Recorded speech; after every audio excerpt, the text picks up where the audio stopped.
There's a cat right there. Kitty. So, we're back for another thrilling entry into Ping the Cat. To recap the last session a little bit, Boon's bounty, seeking the myth of the town Dawnhearth and the promised land that lay beyond, roamed their way through the barren countryside of Barovia, eventually finding, or getting stuck in a forest and then lighting a forest on fire to escape. Oh, God. You're doing it again.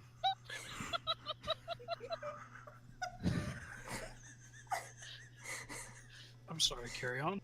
No, alright, yeah, it's fine. I'm glad you clarified because I wasn't sure if that, yeah. So, they found the town of Dawnhearth, and while you found it to be little more than a skeleton of a town that was aged, decrepit, and all but wiped out, there was a small building that stood sentinel, and going inside, you found their first clue that led them on the quest to discover the truth behind the Moon Maiden. It was a spear that was seemingly called Lightbringer.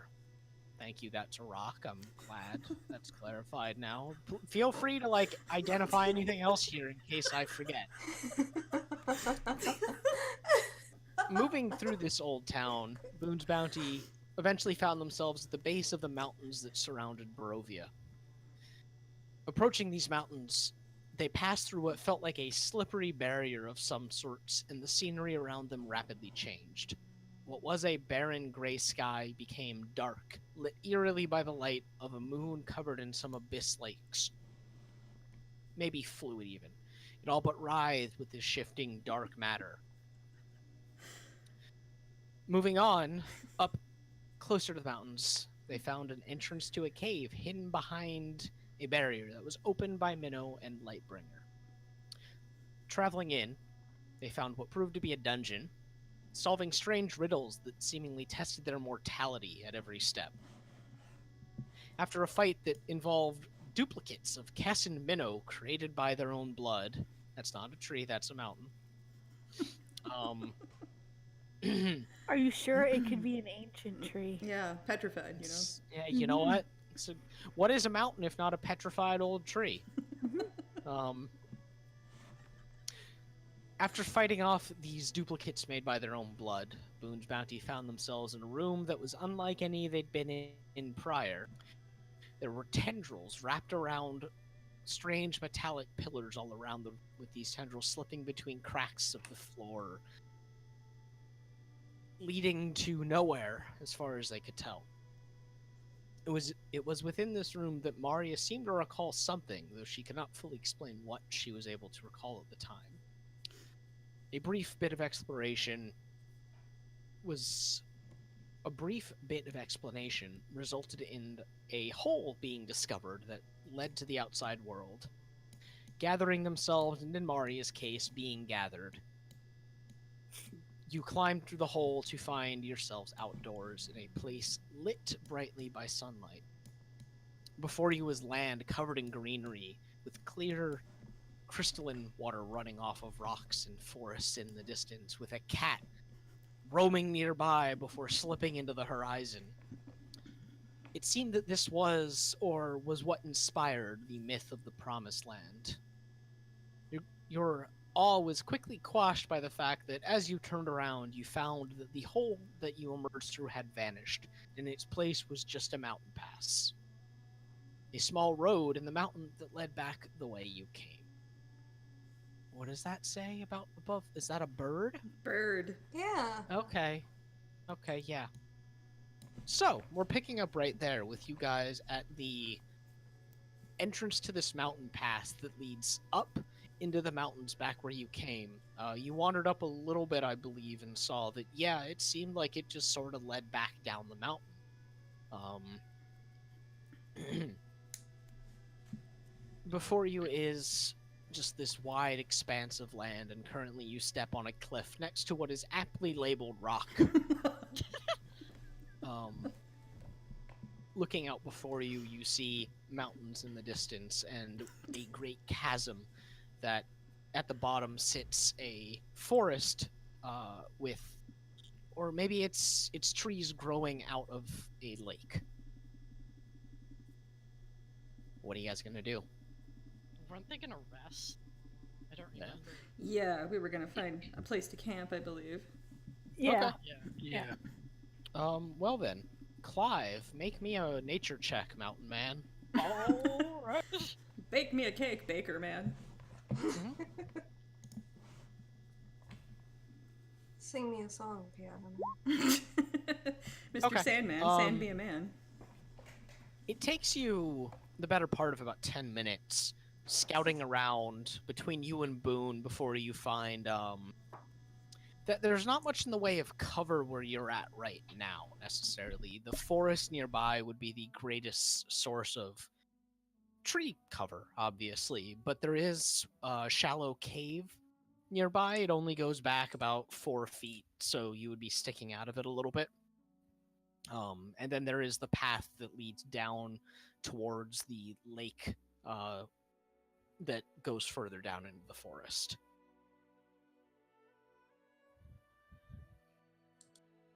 So if you would like to rest, there is the shallow cave where you can continue on or just kind of plunk down where you are. Clive asks what the rest of the party prefers. Maybe something with cover. I don't know. We saw like a cat that absolutely would eat people. I mean, there's the cave, but some of them might already be living in there. How shallow is it? About you see the other side, or is it like there's a darkness? And you no, it's like a 3 to 4 foot. Okay, that's what I thought. Yeah, it's not a tunnel. It's just about 3 to 4 feet deep. Oh, I we mean, could stop there anyway. Clive says, yawning.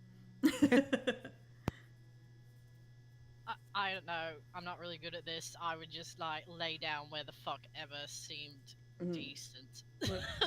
Let's use the cave. It'll keep the wind off. Yeah. Yeah. All right. So you guys begin to make camp at the little bit of the cave. It's a bit cozier than what you've been used to. As the sun begins to go down, it dips over these mountains and the temperature drops. Not substantially so, but it's a little chilly. And slowly but surely night comes. And when night does come, over the mountains you see, almost opposite of where the sun set, there is the beginning of a moon rising. It's currently about 3/4 of a crescent from what you can see. And dotting the sky are little pinpoints of light in this purple-blue expanse of dark. Sybil, Sybil and Minnow, you've never really seen anything like this.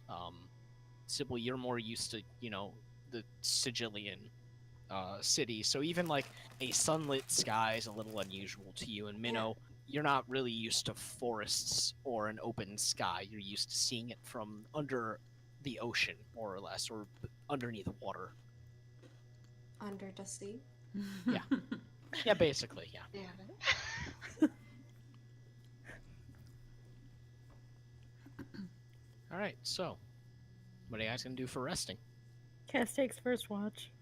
Are we just gonna continue the same watch as we had? It was Oh, a yeah, I decent suppose. system. Yeah, probably. Yeah. I mean, why not? Right. Okay. Yeah. Been fine so far. Yeah. Knock on wood. Well, those of you who do not have dark vision no longer have disadvantage because there is moonlight that does Yay. light things up. You Hell won't be yeah. able, you can't see quite as far as the people with dark vision nor with any kind of accuracy, but you'll be able to see if anything is approaching. And we have a dog. And you do have Yeah. a dog. The giant bird. Has Kishak been summoned back? Sure. Yeah. All right, so yeah, as you were starting camp, you spent 10 minutes? 10 minutes. Yeah. Yeah, you spent 10 minutes calling your bird back, and We heard the distant scream of a giant yeah, bird. pretty much there is a burst of light up in the sky, and you heard the distant, strange warbling scream of an incoming vulture. And then a heavy flap of wings, it just descended very majestically before settling nearby and shooting the area around you guys a distrusting glare. Same. Same Aw. bird. Alright, so who is first watch then?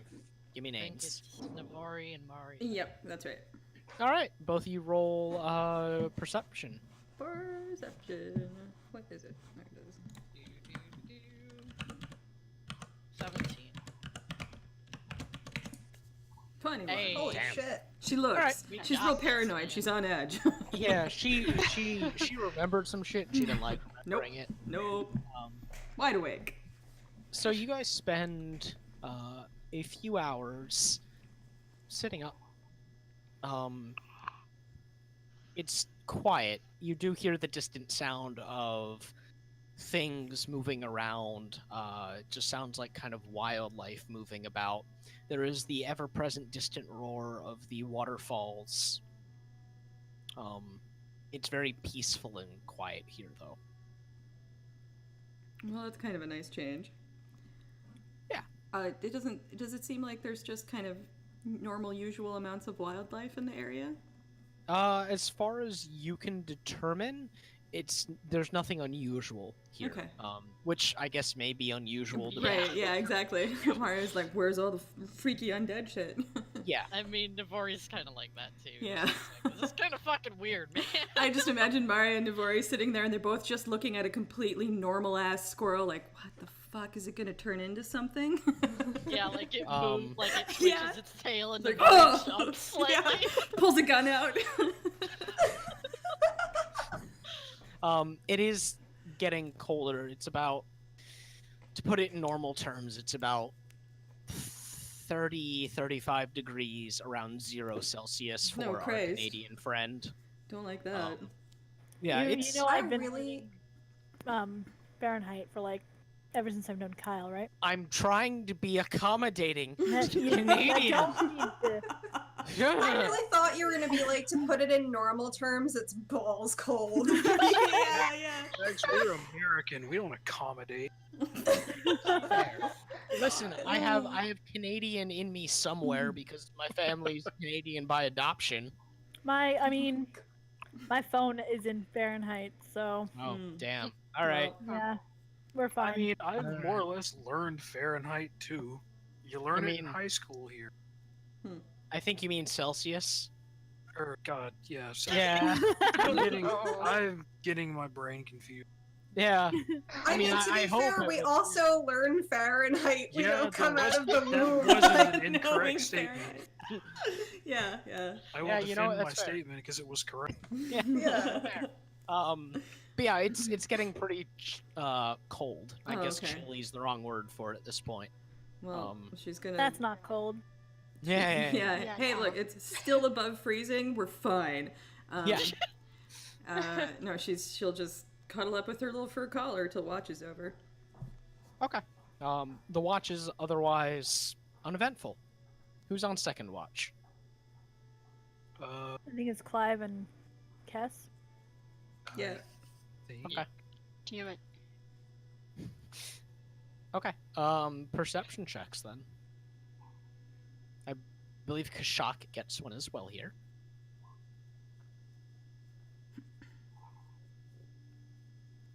Save us, bird. 1 second, I gotta find. Oh wait, he's on a character sheet now. Yeah. Why do I have Clive's character sheet? Oh, that's right.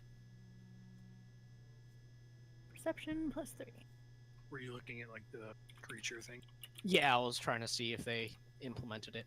Well, Okay. Well, much like Maria and Navori, it is a peaceful night to the point where maybe it's a bit unsettling in its normalcy. Clive, this is something that you are actually incredibly used to. This is more like home than anything else you've been in since you've left home.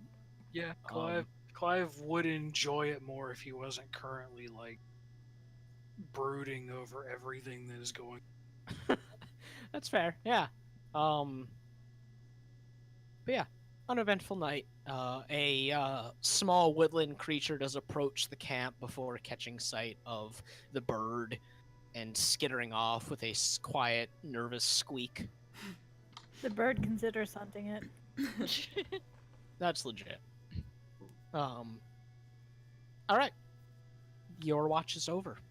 That means it is Sybil and Minnow's turn with Boon. All right. You guys make your perception checks. Alright. 13. Wow.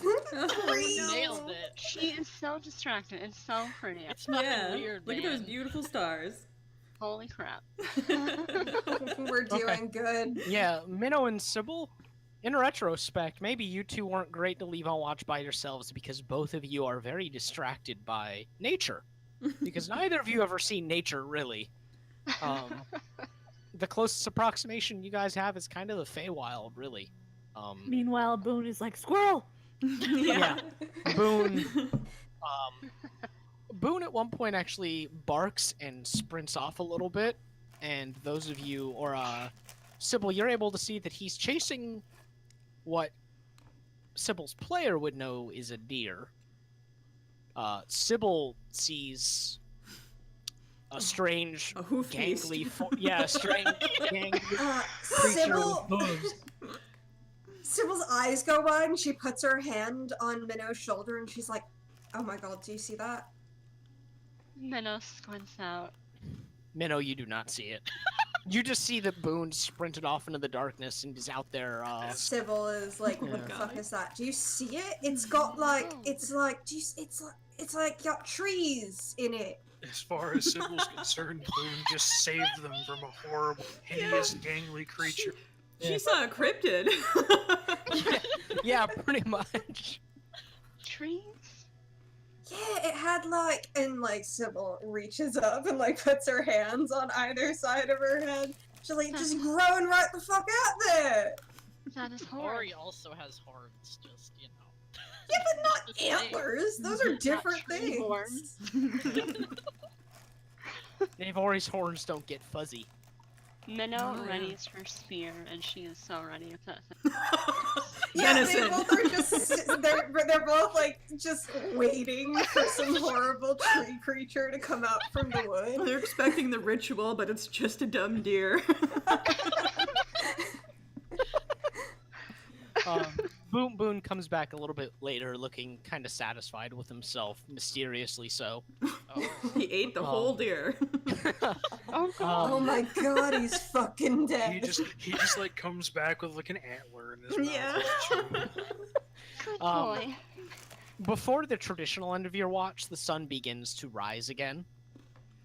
Very slowly creeping over the horizon, spreading an orange light across the mountaintops as dawn comes. Ugh, that ain't normal.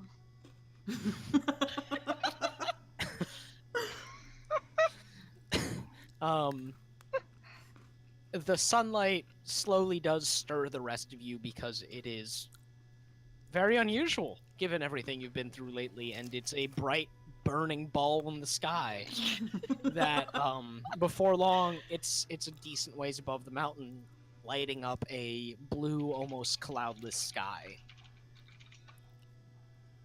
The temperature has raised a good bit. It's now around 60-65 degrees, pleasant.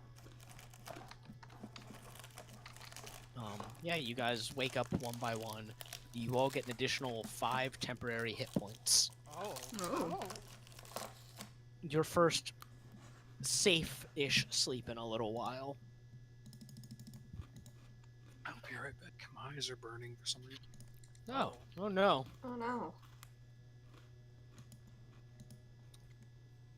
So, what do you guys do now that you're awake? Well, Well, it kind of seems like it was safe enough all night, so maybe they could have a fire and make some breakfast. yeah, doesn't seem like the light's gonna attract anything weird. Yeah, there's a giant burning orb in the sky. I don't think anything we do will be remarkable. You know, Why does it hurt when you like try to look right at it, you know? that's a thing that was around in where I was sort of from, I guess. By the way, Cass, you know exactly what's going on here. You've been in forests before. You've seen a sky and the sun. Uh-huh. I'm pretty sure Navori has two, right? Maria Yes. might have. She just doesn't Okay. remember. Yeah. It's like it's called a sun. It's Yeah, a well, thing I know what a that's- sun is, and it was in the Feywild, but like, does it do this all the fucking time? Like, I guess if there's Yeah? not clouds in front of it. Yeah. Don't look but- at it. It'll fuck your eyes up. You'll see like weird little rainbowy spots at whatever you're trying to look at. It's not really But then- great. Oh, I don't need if any more it of those. only goes away when there's clouds, then like, where the fuck the moon go? You know? Over there, like it's out of view. Over there, like it just fucking walked away. I mean, it does kind of move on its own, yeah. Yeah, sort of. I mean, I don't know how all this shit works, but it goes away in the morning. A D&D party learns about heliocentricity tonight. Why is it blue though? Says Sybil as she gestures vehemently up to the sky. Like it just gets that way at night. No, I mean, it's blue right now. Does it change other Oh, the colors? sky, I mean, it was orange this morning, yeah. Yes, it's like Well. internally. I don't know. Children, It's just babies! Yeah. happened. Clive Can't is too. explain it. Yeah.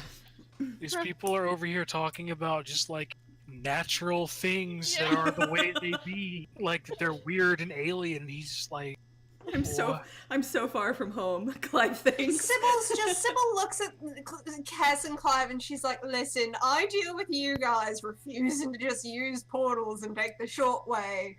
Humor me for a second. This is fucking strange. Yeah, it was purple last night for a while. I don't know why. Do you think it has moods? Guys, that reminds me, I saw something with trees, like branches growing out of its head last night, and Boon chased it away. Oh. What? Yeah. Cass and Clive, you know exactly what that was. Branches? Oh, you not like dig out like leaves or whatever? No, like just branches. Like it was like a tree thing, and it looked kind of like a weird dog. Oh. Was it a Uh, four-legged was- treant? really long dog. that was the. What's Yeah, that Yeah. sounds about. It's just a wild animal. It's mostly harmless. Pretty tasty though. Oh. But- Boon barks. And just looks proud of himself when Clive says it's tasty. He ate that whole deer.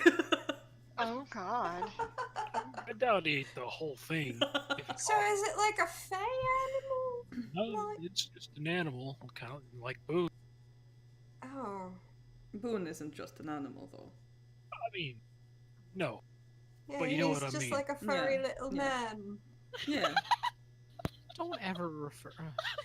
Yeah, Navori just started cracking up.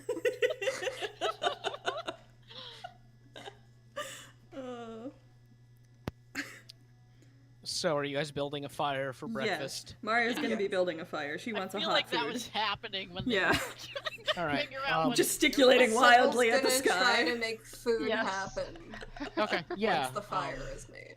A fire starts up. It's nice and quiet despite the fire going. You throw some food together easily enough based on what provisions you have. And you guys have a real breakfast. A real ass breakfast. Oh, that feels better, I'm sure. Yeah. After like 2 weeks on rations, I think, or a week now. Yeah, it's been a week of Yeah. like no light rations. Yeah.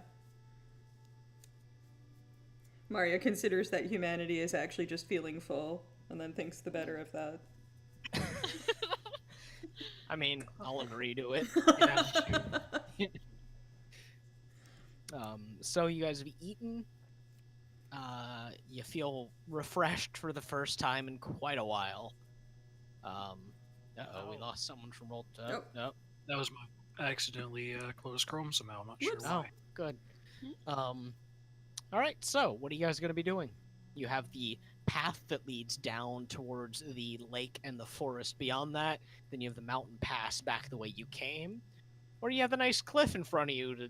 I don't know, it's a Jump off. cliff. It's Yeah. fine. Somebody strap wings to my arms. I want to go. Can we see what's down the cliff? Yeah, it's just like a lake that has trees growing out of it.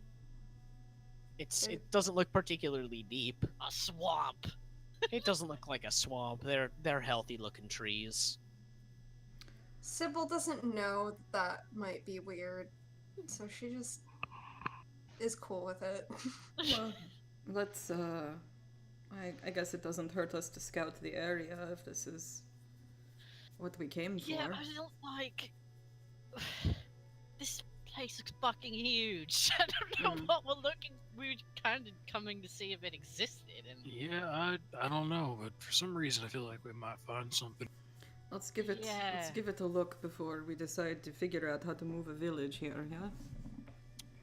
Or if Yeah. that's what we're going to do, I don't know. Okay. So you guys pack up your little camp, stamp out the fire, and you start heading down the path towards the forest. Everyone make a perception check. No. here we go. 3. 20. 19. Still paranoid, still on edge. Trade you, Sybil.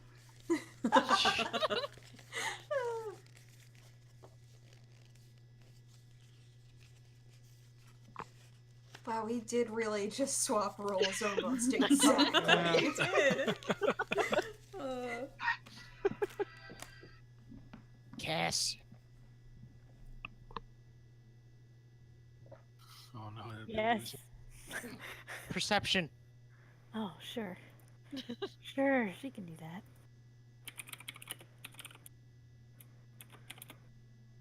Okay. As you guys are heading down this trail, after about 20 minutes of walking relatively quietly, Maria, Navori, Minnow, Clive, and Cass, everyone but Sybil. Wow, you could have just said everybody but Sybil. Yeah. Wow. I was reading down the list and was like, oh, that's everyone but Sybil. As you guys are walking off to the side, you see what looks like a small stacked collection of stones. It looks like they were stacked in like a to make like a structure of sorts. Can cast survival to read it. Sybil is just squinting. It's too bright. Yeah.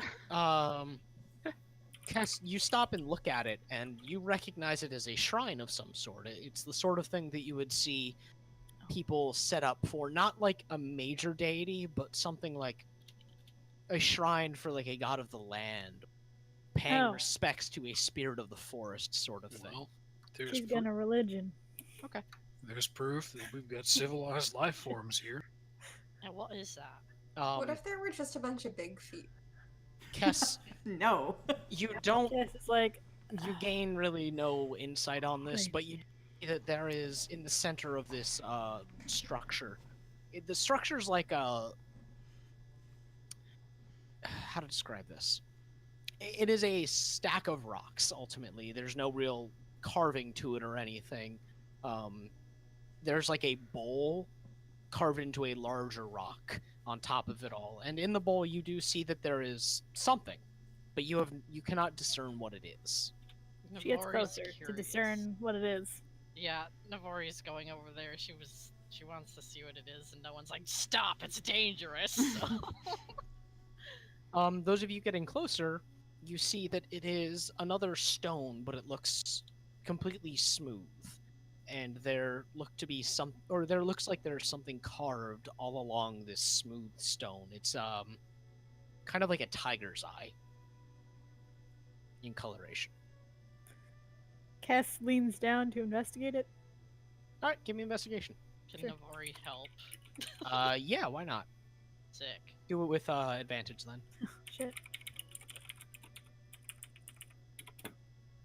Hey! Nice. Helpful. Cass, as you get closer to it, you feel a brief sensation like you are getting close to something that something that is like protected in some way. It's like you're getting close to a small barrier. It's not very large, but you only really get this weird slippery sensation of like there's some pressure on your hand as you draw closer that quickly passes. Looking at it as you get closer to it, it's about the size of probably Minnow's fist, All right. and the runes carved along it are not anything you recognize. Well, she's satisfied. Yeah. She stands up. She walks away. Okay. Navori's gonna look around, like, is there a circle of stones or anything? No, this just looks like it was something built, like, along the path. Okay. Alright. She, like...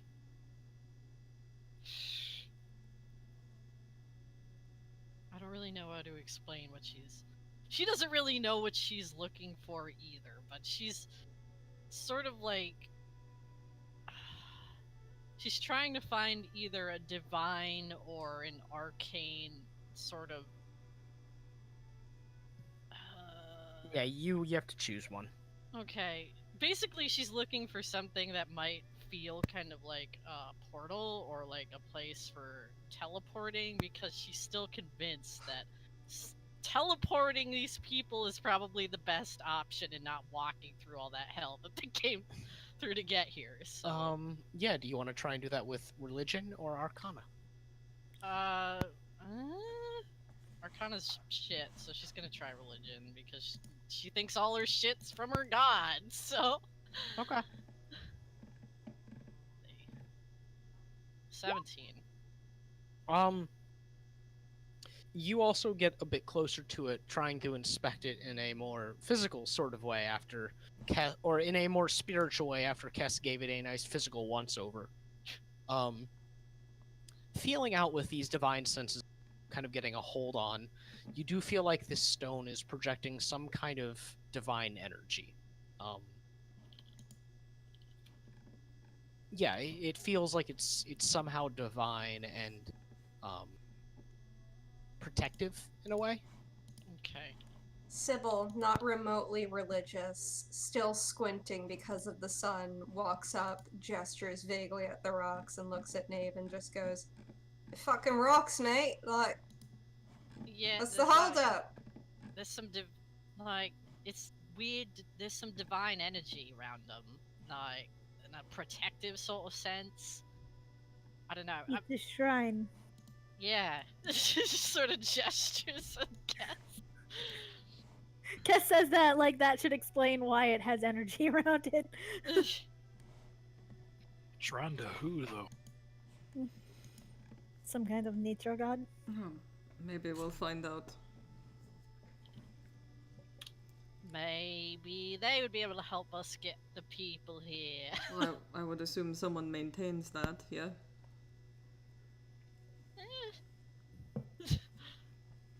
Kess offers a helpful shrug. Yeah. We'll find out.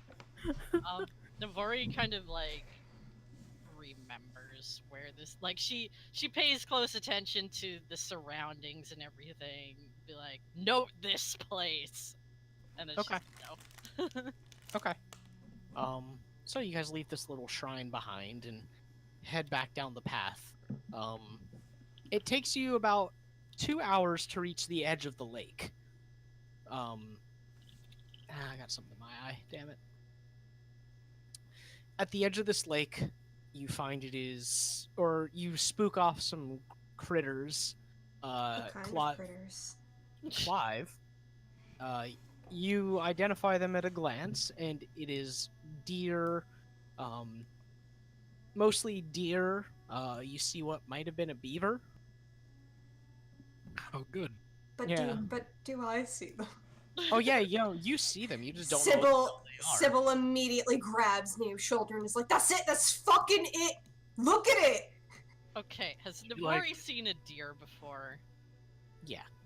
Okay. Literally everybody but Minnow and Sybil have seen deer. Okay. Mario doesn't Or it's remember. like, yeah, that's a deer, Just Sybil. deer. It's not like Yeah. trees, those are like holes. Has everyone seen a deer but me? I don't I know. haven't, Sybil. Okay, that makes me feel a little bit better. I mean, if you want, I can shoot it, clean it, and we can have it for dinner tonight. I mean, will we? Will we be It's able like to carry morning. around? Are we it? getting? Yeah, that's kind of. Kess points at Kashak. Oh, That's fair. we also you know, have a that's very- actually a solid idea. We have a very deep bag. Or Yeah, a that's solid idea, if you will. true. I'm leaving. Eh? Oh, I get it. I don't get it. it's like a pun. Anyway. All right, Clive, you gonna shoot the deer? Maybe don't shoot the deer now that I think about it. We just passed a shrine that's a protective place, yeah? For now, no. Mostly because it's so early in the day. He doesn't want to lug it. He doesn't want to have to make anyone lug a deer around all Yeah, day. We it's literally about have a the- bag of holding. We do, but We have a bag of holding, but do we want to shove a dead deer into it? Liminal space. It's not gonna get on anything. You put the deer Hold on. in the bag. It's like the most fucked up magician's trick. And now I will summon guts! What's in this bag? Oh, God. Who wants to read the entrails? Let's go. Jesus. I mean, Let's strip Yeah. the velvet off these antlers. Oh, Oh, I hate this. so as you guys stand there debating the finer points of a deer being a deer, they look up, catch sight of you, and bound off into the forest. Boon looks disappointed. Kashak looks equally disappointed. They share a moment of disappointment with their people. Come on, Boone, you and I can go hunting next time we set up. He chuffs a little bit because Boone doesn't bark when it'd be a bad idea to bark. He's a good boy. So at the edge of this lake, you look out and you see it does split off at some point into two little waterfalls that tumble over the side of a cliff. You see maybe what looks like possibly fish jumping out of the water. There are birds that swoop down and snatch fish out of the water before flying back up into the sky. Largely, you don't see anything else, though. You just see nature being nature. Which in Sybil and Minnow's case may be scary. Damn nature, you scary. Sybil is just in a constant state of squinting bewilderment. Yeah. You guys are watching nature basically kill each other a lot right now. yep. Navori kind of squints, and then she looks over at Kess, and she's like, do you think you could have, like, Kashak fly up high and take a look around at things, see if there's, like, I don't know, they said people came here, right? You think there's, like, any settlements of people or anything? Like, Kess looks at Kashak, looks at Nivori, and then goes and mounts Kashak. Okay. It's because, like, Kashak isn't going to be able to communicate anything Yeah. to her. So she's gonna, Navori didn't want to just fly up. ask to ride her bird, you know, the bird might not want that, so... Yeah. All right. right. Guess we'll fly up a bit.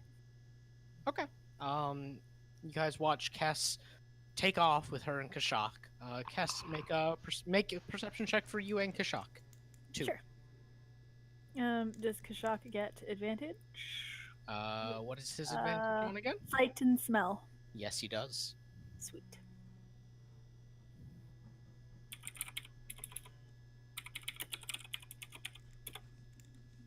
All right. Well, that's Kess. Okay.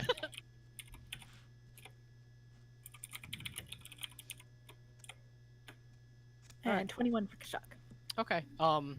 Kess, you get a little distracted, if only because this is the first time you've had utter peace and quiet for some time. Oh my Yeah. god. This is not wholly unlike the home you left behind. There are some key differences, but it's nice. kind of the first time that you've been even remotely at peace to some degree in months. Clive's probably feeling pretty nostalgic too. Yeah. So you don't see much of anything, Kess. You get lost in your thoughts. Kashak, however, does spot some stuff.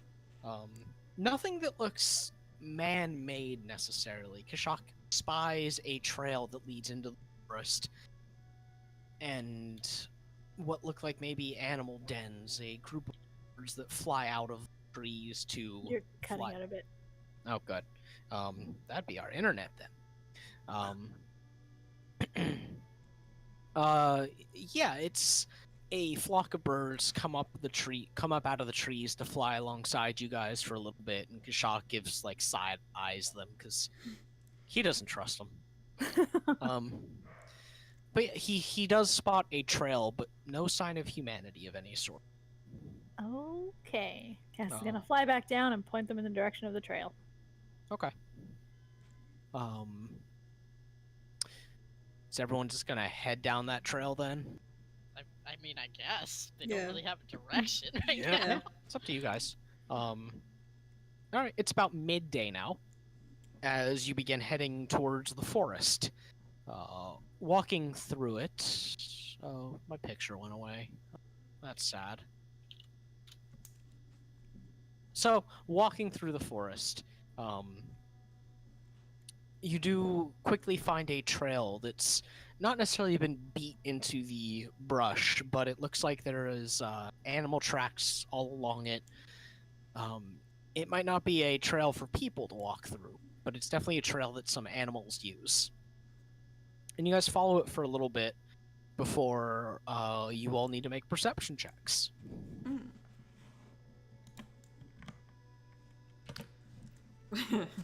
5.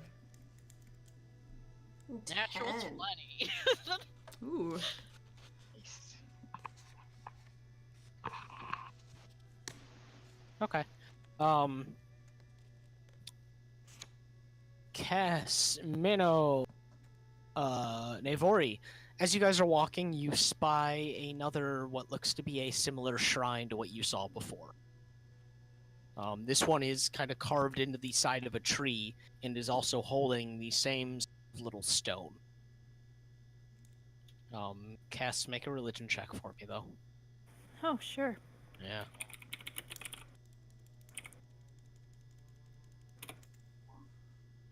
Okay. You glance at it out of the side of your eye, not really gonna pay it much mind immediately. Then you feel a little tug. You specifically. Huh. And Alright. it's familiar in a way that you certainly weren't expecting to be familiar. You see Cass, like, look at something, look away, and then, like, do a full body turn as a double take as she walks towards this shrine. She sort of blinks and she's like, "What?" Stay. And she walks towards the shrine. Navori presses her lips together and her mind is like 90 miles an hour going back and forth. Do I listen or do I not? She's super Where curious. should I go? Damn, should I go now? Cass, as you approach the shrine, you feel that similar kind of slippery sensation, but it's over your entire body. It is like walking through pudding skin, as we've established in the past. Yeah. And as you get closer to the stone after passing this strange barrier feeling, that sense of familiarity gets stronger. And you approach the little stone, and you squint at it, and it also is that same tiger's eye shape. It's actually a fair amount bigger than what you did find previously, though. It is about the size of 2 of your fists put together. Okay. Yeah. And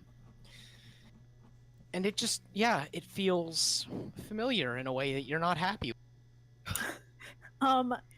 Well, unlike with the last shrine where she didn't really give a shit, she is gonna reach out and she's gonna put a hand on that large rock.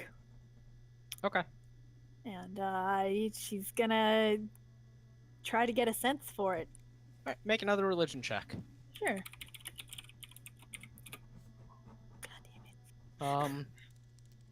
As Kess reaches out to touch this rock, you see the rest of you see Kess kind of flicker, and Kess and the shrine vanish.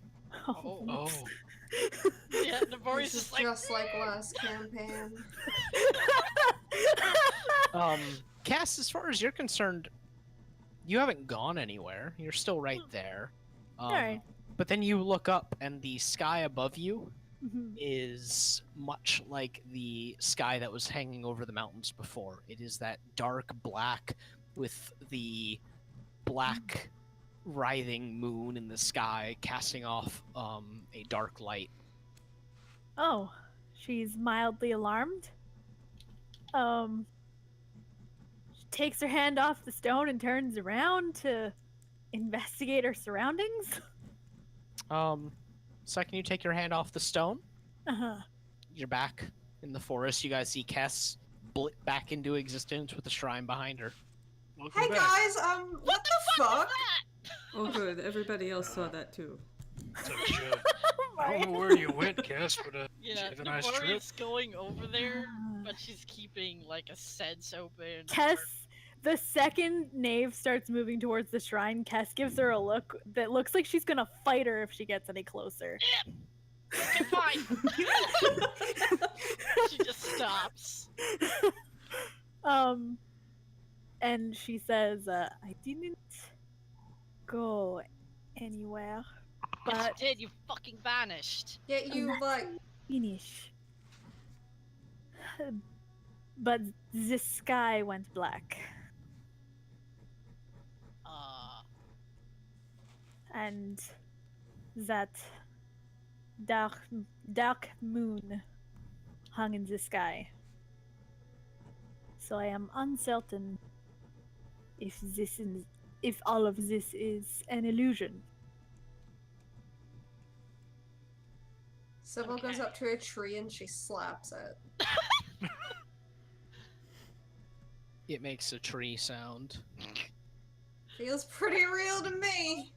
I meant the sunlight, Oh. the sky, Okay. the animals, perhaps. Hey, I have a question. So, For me or in character? for you, why would I Okay. say it in my own voice? I don't know. Things happen. So Sybil, she uses a lot of illusions. Can she make a relevant? I don't know what check that would have to be. Arcana. Okay.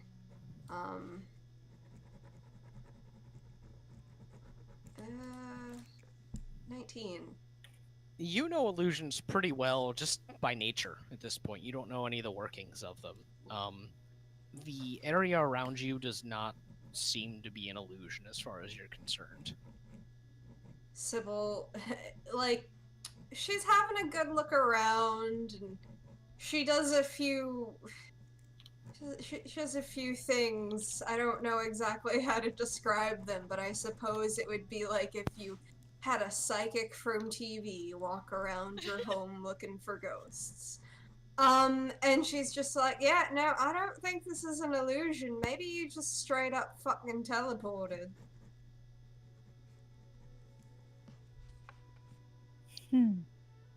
Why did you feel the need to go over there in the first place? And Kess's like lower mouth presses into a line, and like you can see her jaw clenching. Wait, her lower mouth. How many mouths does she have? Or the because you can only see like the lower half of her face. Sorry, Oh, okay. lower half of her face. I mean, you don't For know how all- many yeah. mouths she For all has. you know, she has like She got one on her forehead. I mean, I Yeah. could have gone in a very different direction with the lower mouth. joke. Yeah, I mean, that's where I'm at. Oh. Why? Okay. I haven't had enough to drink for that. Okay. Well, Well, Keep going. anyway, go on. and instead of answering, she puts her hand back on the rock. Oh my god! Make, Sybil just make another screamed. make another religion check. Mario was like biting her lip and watching Alright. as and Kess, you touch the rock again, and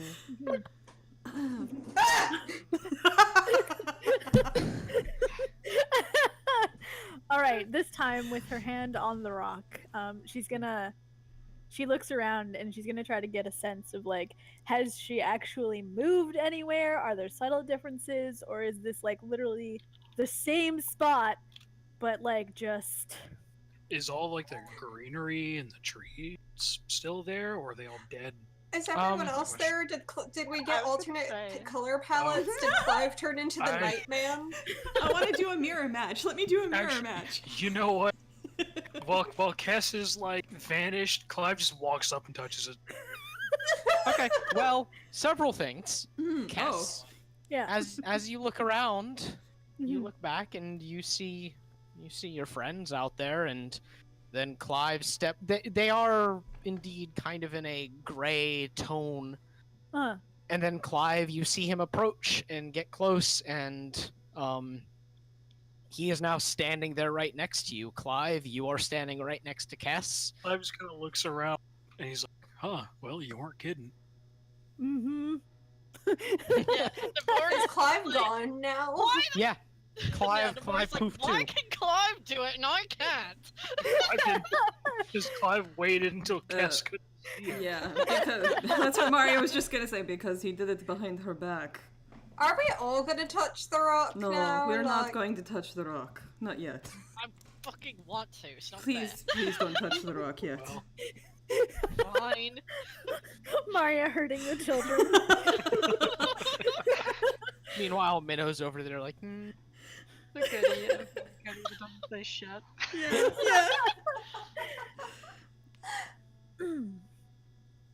What do you make out of this, Clive? I don't know. What does Clive make of this? DM? you can make a nature check. Clive will make a nature check. Alright.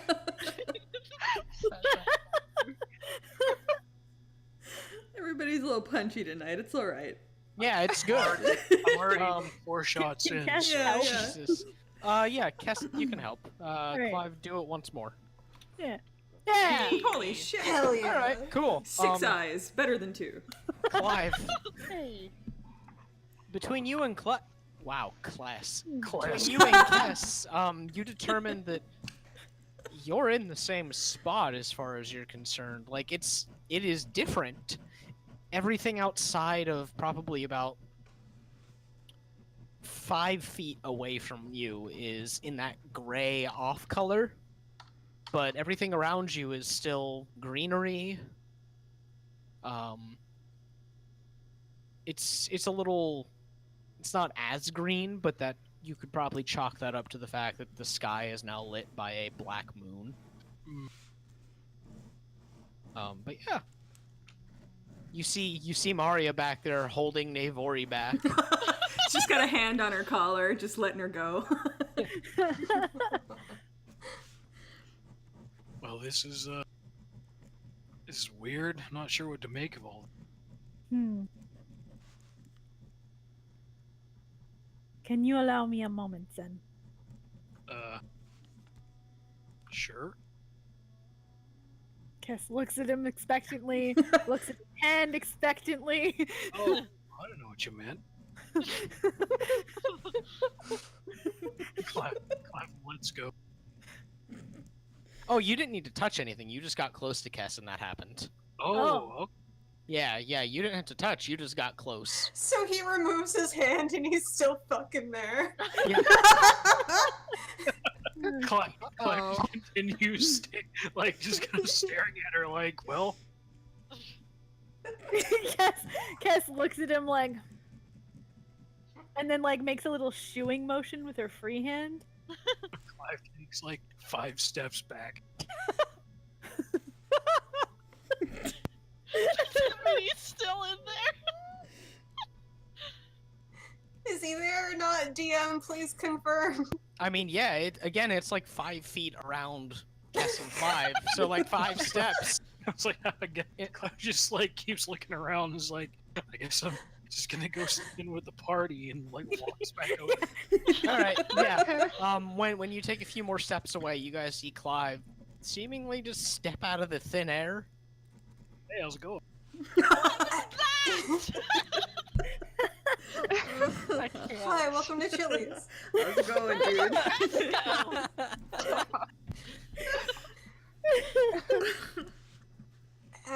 So what's it like on the other side? I mean, it was about pretty much what she said. Sky got all dark and weird. Well, I Okay. guess we'll just stay here and not be allowed to touch the rock. Navori does that in character, by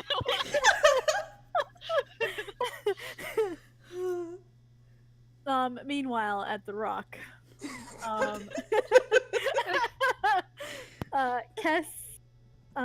Kess gonna take a knee, and she's trying to focus specifically on the energy that I called her over here. Wow. Okay. And try to I don't know, call out to it. Make a More or religion less. check at disadvantage. Oh fuck. Well, I can't roll for shit anyway, so no. Oh Okay, my never god! mind. Well then, all you have to do is challenge her. Yeah, Kess doesn't thrive unless she's being challenged. You take a few minutes, or you take about a minute to reach out in a way that you really haven't bothered to try in a bit. In a long time. In yeah. a long ass time, she's dusting the cobwebs off her. Yeah, so Yeah. it takes a little bit before you feel like a longing or sorrow. It's not the sensation you expected to feel, but it's on the same wavelength. It's coming from the same source that you used to know. Huh. Well, that is just a whole can of worms that she really didn't want to open. Mm-hmm. And when she senses that, it's she kind of does a mental jerk back, oh, probably sort of snatching her hand off the rock almost reflexively. She's still, yeah. Yeah, did her hand come off the rock? Yeah. Then yeah, you guys see Kess kind of blip back into existence. And she's she's kneeling at the shrine with her hand up, and then she gets to her feet and turns her back on the shrine and walks away. I'm gonna take it something emotionally significant happened.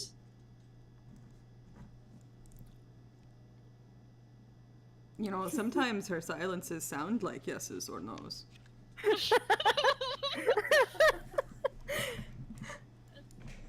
Can Navori insight check?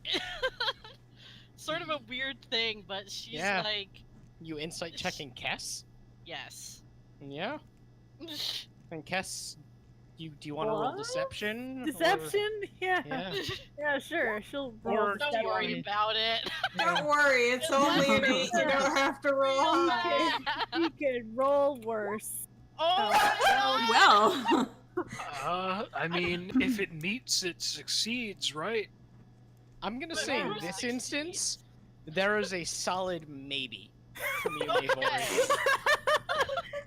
Stand off. A confident maybe. So Kessa's gone, right? She's walking into the trees. Yeah, I mean, she's walking ahead. Okay. Sybil touches the rock.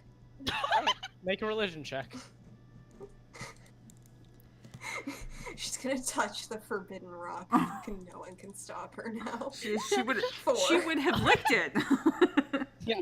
So Sybil, the second attention is off of her, scampers off and leaps for the Oh my rock and God. slaps her hand on it and blips away. And Sybil, Uh-huh. you find yourself in that same dark, All right. Well, skied area. nobody's died. If you want to go Fucking touch the bad. rock, go Yes! touch the rock. Let's go.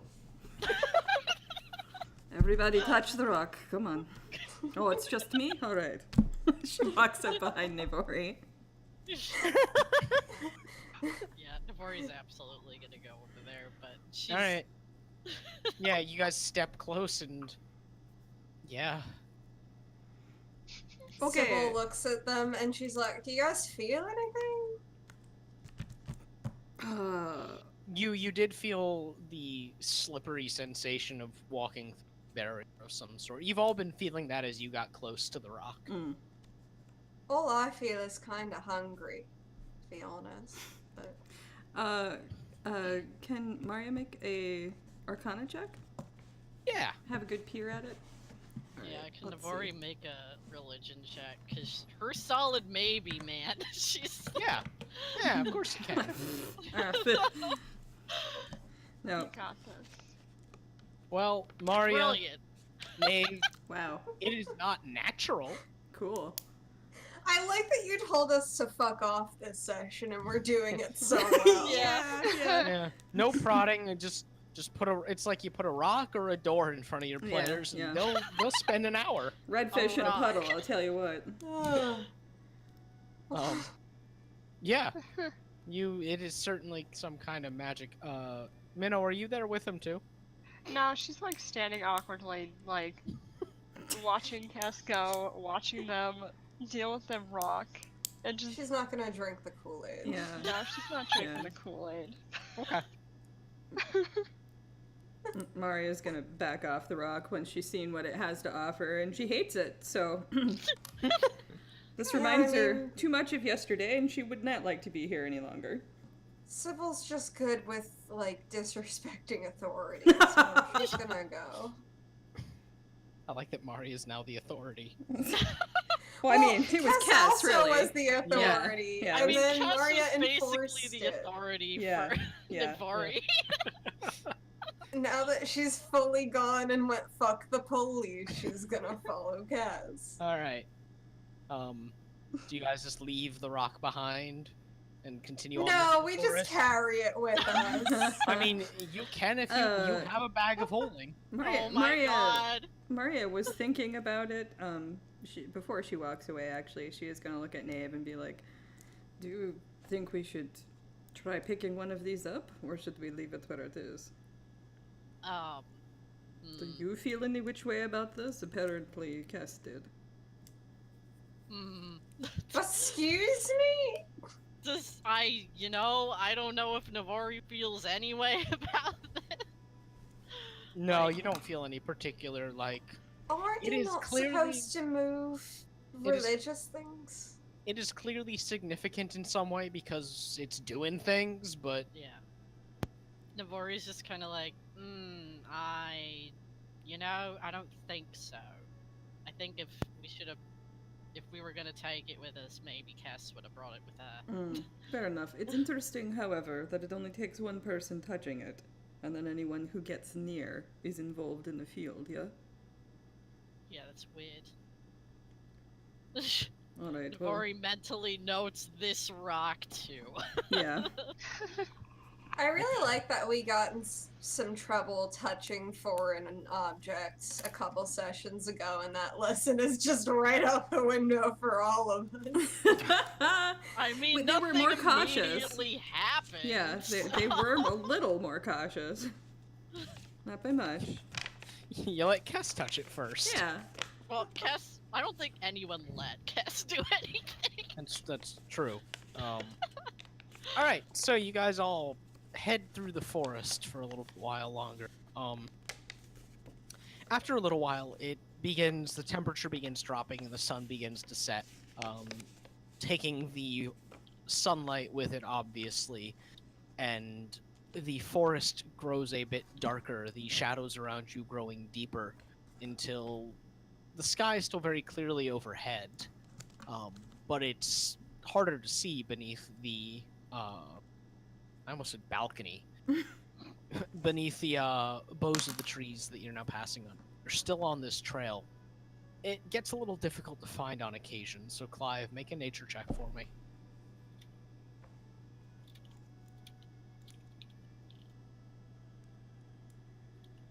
Actually, Clive, do you have a favorite terrain? Forest. Okay. What does that do again? Let me look it up. I'm not entirely sure what it does in fight. Yeah. I think you do get advantage on some stuff when Yeah, you're in you your do. favorite terrain. So. Yeah. Proficiency is doubled if you are using that skill. Oh, there it is. I'm just... It doesn't slow. You cannot get lost. You are always alert to danger. I mean, he has the alert feed, so he has that. no Yeah. matter what. All right. Yeah. You don't get any like advantage, or if you are intelligence or wisdom check related to your favorite terrain, your proficiency is doubled. Okay. I mean, if you don't get lost, then how is he gonna lose the trail? You can still lose a trail without getting turned around. He'd always know the way back to the trail, basically, or rather, he'd always know the way out.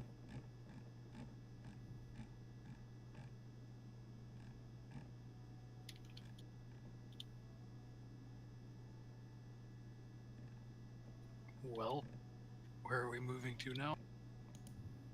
Is everyone just... Huh? Everyone's quiet. Oh yeah, no, I need the nature check. Oh, sorry, I didn't hear that. Oh So yeah, you yeah, yeah. asked me what the... Alright, gotcha. So you said this does count as forest, or... Yes, it is certainly a forest, so your proficiency is doubled.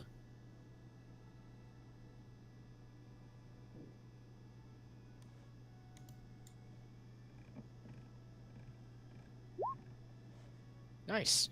Okay. Yeah, every time you guys begin to like naturally wander off the path, Clive, you're able to correct within steps and shepherd everyone back on, despite the fact that it grows pretty dense at some points. As it grows later, you don't find any obvious places to camp out necessarily. There aren't any like clearings. There are some places that are, the space between trees is larger. I just have to find a spot and just sit. Yeah. Before long, the sun is almost completely set, and it is pretty dark in the forest. Even as the moon rises, it's a forest, so. Time for a fire? I just don't, set the rest of the forest on fire. No, I was thinking a small fire, not a driving away undead fire. Yeah. Yeah, like rocks around it, clear away all the brush, that sort of thing. Yeah. It's supposed to be better set up camp. Yeah. Let's do. So, Clive, there wasn't any like deviation from the path, was there? Like, is it just the straight ass path through the woods this whole time? Not necessarily. There's clearly like the main path, but there are always like little things where animals have clearly gone off of it. There is a clear way for you to go. That's an easier path to travel, but it's been curving a lot, and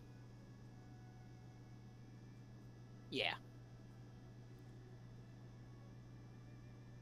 I mean, it's as straight a path as a path through a forest can be, I suppose.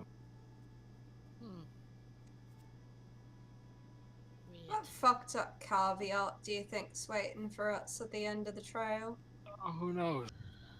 I don't know. Past year or so of my life has been throwing tons of things at me that I didn't think existed, so I've got a pretty open mind at the moment. This place is really weird. What do you think could be there then? Well, I mean, logically, one would think, hey, maybe those people that were supposedly here might be somewhere, but like, This doesn't look like a people path. Granted, maybe they have no reason to walk on it, so maybe it's not anymore. I don't fucking know. Other than I thought- that, it could be fucking anything. Yeah. Like, what if there's just huge furry people, right? Sure. I mean, I'm pretty sure I saw things like that back in Sigil, so I mean, there are a lot of things in Sigil. Yeah, I mean, we got giant talking oozes in Sigil. Well, I know him. He runs one of the taco carts, yeah?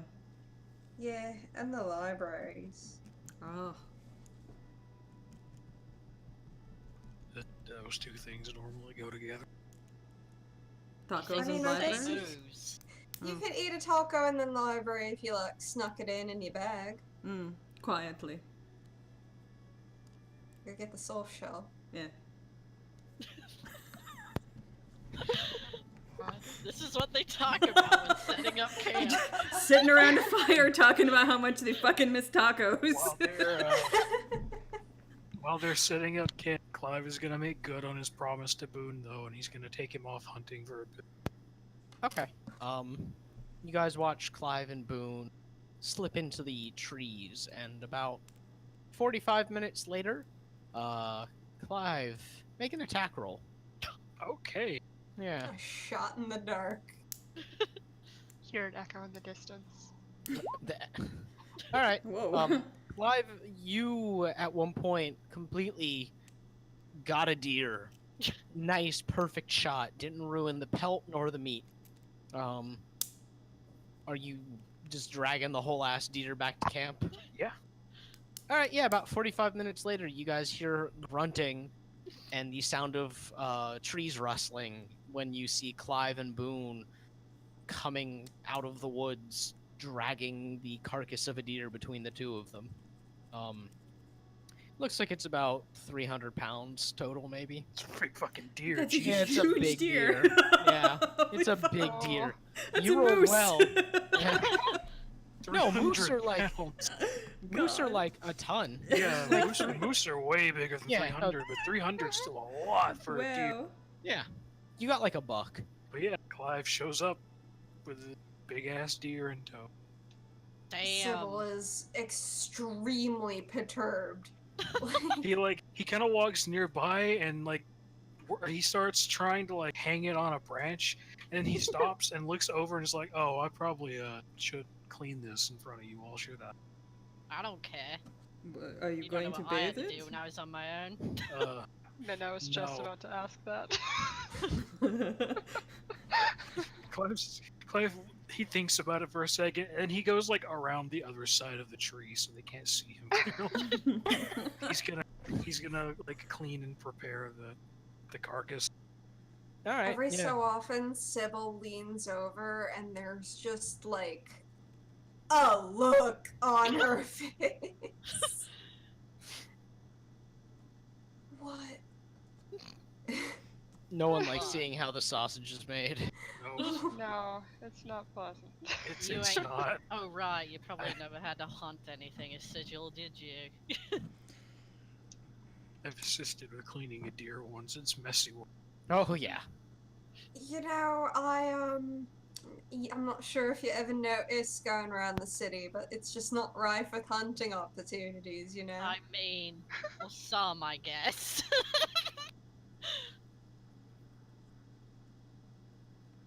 But fair, nothing that big. I mean, what would you be hunting? Rats, giant spiders? You Taco kept your carts. ugly fat thing. What were you hunting? Ugly fat thing? Yeah, the big ugly fat thing she keeps in her. Are you talking about the money? Are you talking about the money? Yeah, you absolutely rancid little pet. Oh no. Wow! I don't think you're allowed to call the money rancid. Have you I'm ever not seen sleeping him? at you tonight. Rude He as looks fuck. like he's been smoking for 40 years. Listen, you don't know what kind of difficulties the money has had in his life. Yeah, what the fuck, Sybil? I guarantee you the money has not fought in any wars. It's a No. I rat. don't know where I fucking Sigil. brought him. Yeah, Cass has a point. I guess I didn't it's even like hear what pipes Cass up said. from the other side of the fire, What did she say? polishing her. The first thing she's said in probably a while. Yeah, No, but what did she like? I Oh. didn't hear. it's a rat in sigil. How could its life be? Yeah, it's not like it has any. I mean, mean, I guess it. On that I guess basis, it's a oozes rat and are- sigil. It could have owned a business and lost it all. We don't know. Hmm. Wow. Does the money? Stop. Does he It goes speak and sits common? over by Maria.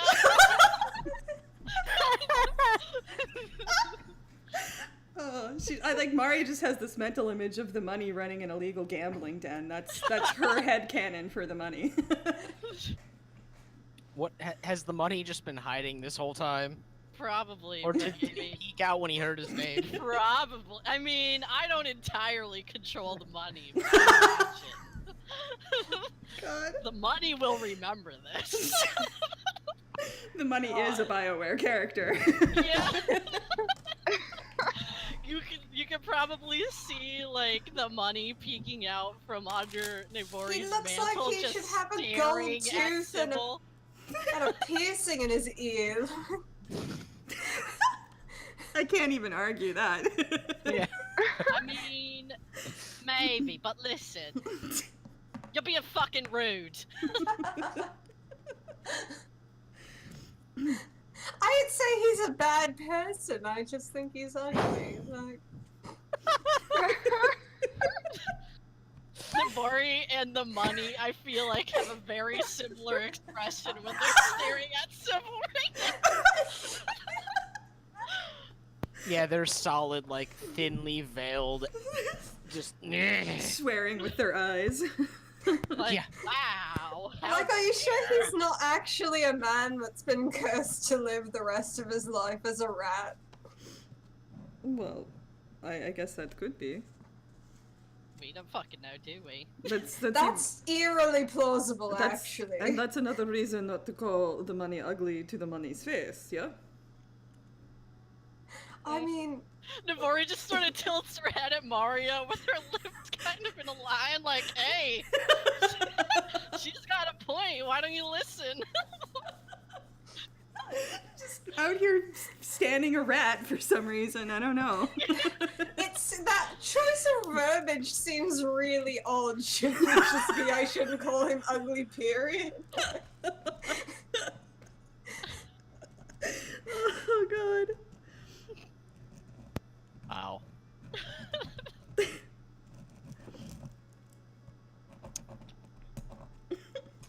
All right, is anyone gonna keep watch? Yeah. I'm done roasting this fiction. I guess at some point, Clive finished cleaning the deer and probably like did something with some of the meat. Did something. Okay. Yeah. You guys actually eat very well tonight, then. Hey. He also has like a bundle of like deer fur, and he keeps the antlers and any parts of like the muscle and like skeleton he doesn't take with him. He hands over to Kess's vulture. Sybil looks at Clive and she's like, "Can I see the branches?"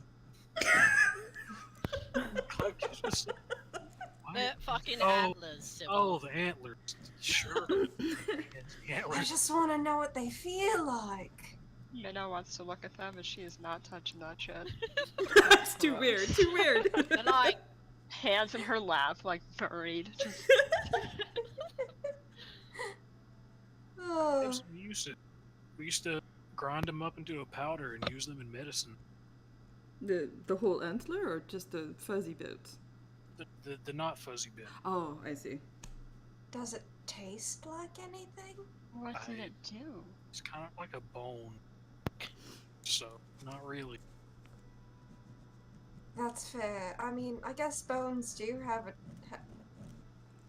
I don't want to think about that too much, actually. Do teeth have a flavor? Can you eat Oh. teeth? I'm sorry. Oh. I mean, maybe if they're not. Yo. Oh, that's yeah. Yeah, no. Like, so now Maria's just gonna go quiet for a while and think about whether or not she can taste her own teeth.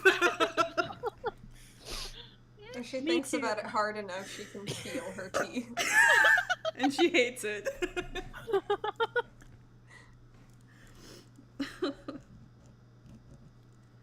Wow. You said, hey, let's fuck up. All right. Following direct Yeah, orders. you are. Bet you won't ask for what you want again. I mean, this is fun. All right, It's so just tail skits, but stupider. all right. So you guys eat pretty well. Who's keeping watch? Same old watches? Same, yeah. Yeah. It's just same old. All right, first watch is Maria and- and Nave, yeah. yeah, Knave. Go for it. Oh, I was gonna roll persuasion. What the I persuade the can't- forest to leave us alone. Persuade the night. Sitting next to a nice warm fire. The night isn't quite as cold this time around, and the forest kind of keeps some of the heat in as well. You hear shuffling of trees around you, and every once in a while you look over, kind of paranoid, and you see it's just some kind of woodland creature moving about. Once or twice, something approaches the edge of the camp to look at you guys. You see that it looks like it might be some kind of large dog, perhaps, that approaches but quickly slips back off into the darkness of the forest. like a Boon dog or a different kind of dog? No, like a wolf. Oh, okay, all right. Yeah. I mean, maybe wolves here are like Boon dogs. You don't know. Yeah, not Um, familiar. Just They've wild already kind of- boons. Wild Boons. Oh my Oh, I love it. Dances with If- spoons. Little did you know that's the breed name in this world. Oh my god. What's Navori do? Yeah, if there are wolves in view, Navori will absolutely have a tighter grip on her dagger and keep, like, a hawk's eye on them. Okay.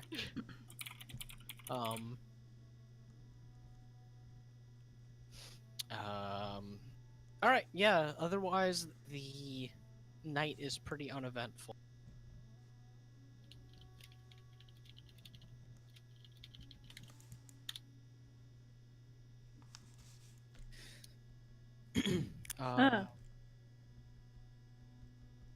So the second watch comes. It is Cass and Clive. Navori mentions wolves to them.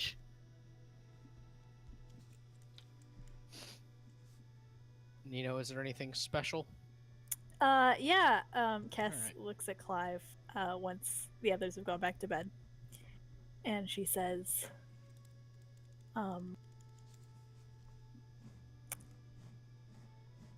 I am going to visit that shrine again. It's not far.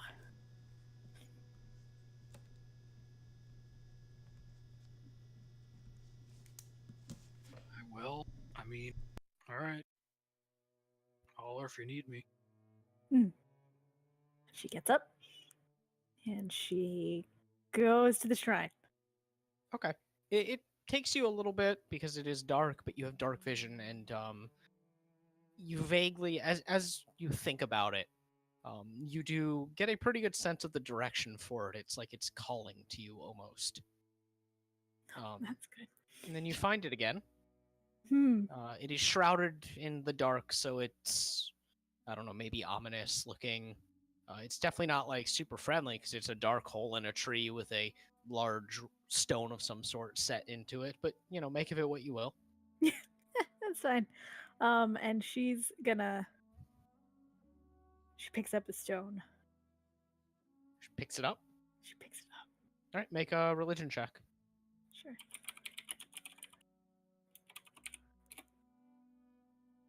Okay. It's a little heavy. or perhaps a little heavier than anticipated, but you heft it pretty easily, and you're able to hold it in one hand. It's, kind of like how one might hold a bowling ball. Yeah. You can cradle it with two or just hold it with one.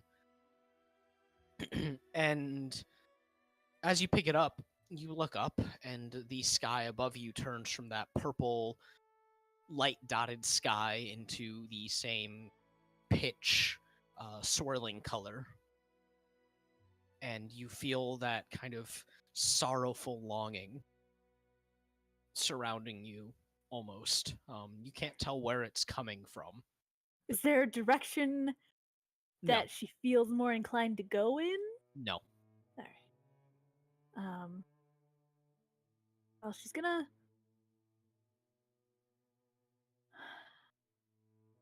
She walks around with this stone. Like, does it, like, is it in the stone or is it in the shrine? That's what she's trying to. It seems like determine. it seems like it's within the stone. As you carry the stone away, you notice that the sky is traveling with you. Yeah, it doesn't seem like it's within the shrine, because by now you're a good like 20-25 feet away from it, and the sky is still that pitchy color. Huh. Interesting. Are there symbols on this stone as well? Yes. Can she try to decipher them? Let me see.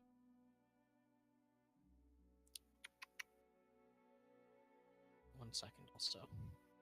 We're never seeing Cass again. She's vanished.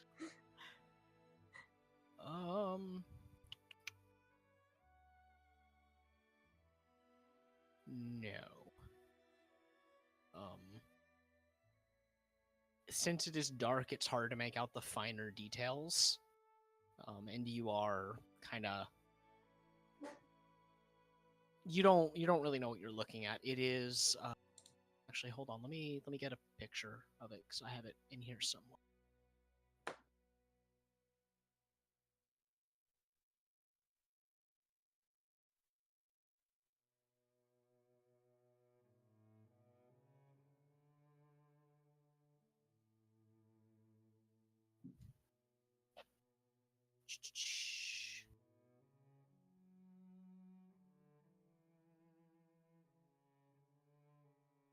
All right. Look in. Actually, just look in chat. I'll let everyone see it. Sure. That's that's what you see inscribed into it, all around it. Wait a minute.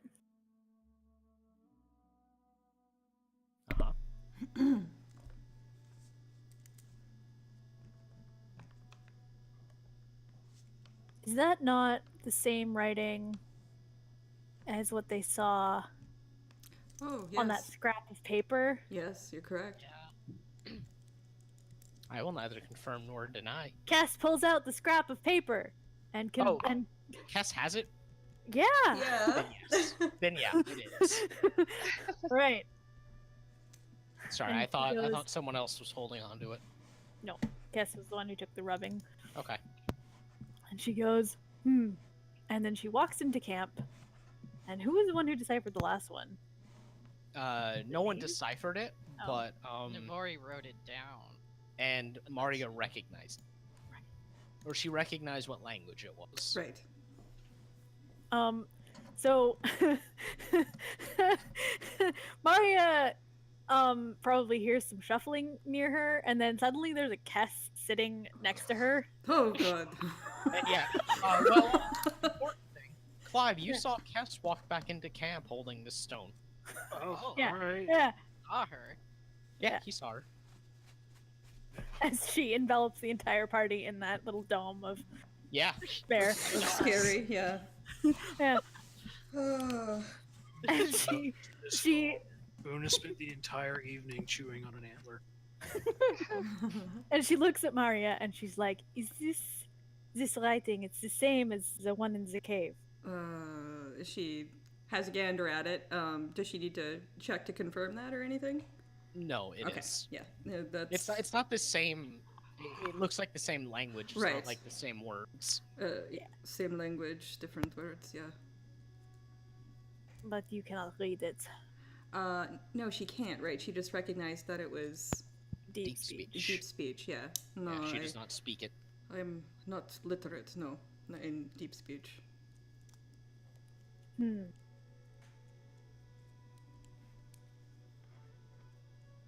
It's the black speech of Mordor. Yeah, I was just thinking that. That kind of is what deep speech is. Yeah, Do yeah. not speak it. It's like a perversion of High Elvish. Yeah. It's Sorry. like the I've been Eldritch watching- language. I've been watching the Lord of the Rings extended editions again recently. Oh no. Good. That made earlier so much more exciting, I bet. Uh-huh. And is what was that? That was a fucking car. Yeah, What someone the revved. fuck? Someone Wow. revved hard. We don't even live next to a major road. Nope. It's like that sounded like something. Did a bomb go off? Just an overeager car. New York City, baby. Anyway. And I suppose there's nothing else you can tell me about that writing. Well, can she give it a go? Is there anything she could do for that? Like, what does she got? What does she got that's useful? Would her history be of any use? No. Okay. Yeah. Either that, maybe just investigation, but if she doesn't remember anything, she doesn't remember anything. No, I guess I don't know Yeah. anything else about it. Yeah, no, there's nothing you can use there. Yeah. I just know I've seen deep speech before, and this is the same family.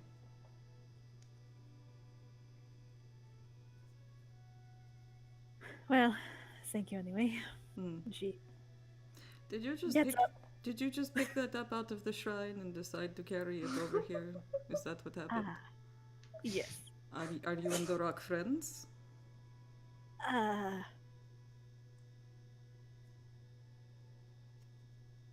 Perhaps once. Let's just go with acquaintance. in a vague. Fair enough, yes. Yes, I've drifted from friends. All right. Well, I'm keeping my eye on that rock. And Cass is gonna take a rubbing of the impression on the rock. Okay. And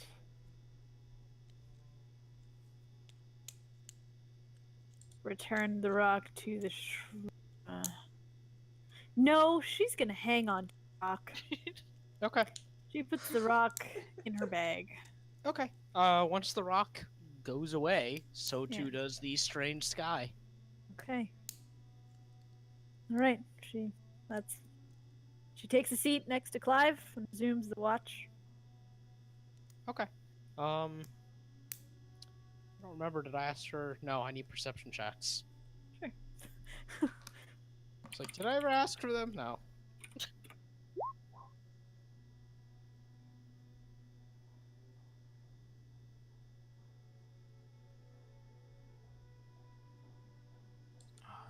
Why? Come on. Nope. Why is it not going through? Hang on. It hates you.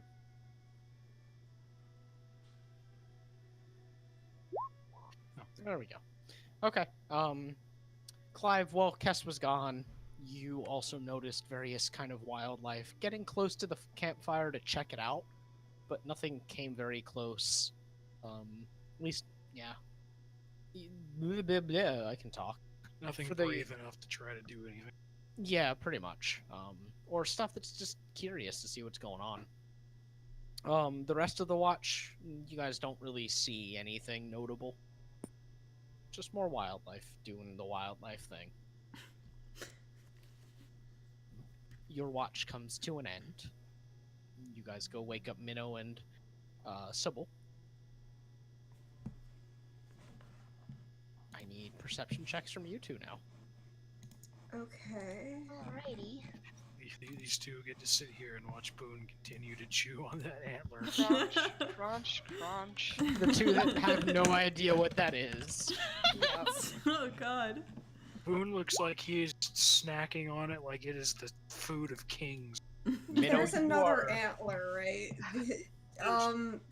Yeah, there's two. Because so during the watch at some point, Sybil picks up the antler and she kind of just gently taps Minnow's shoulder. a bit.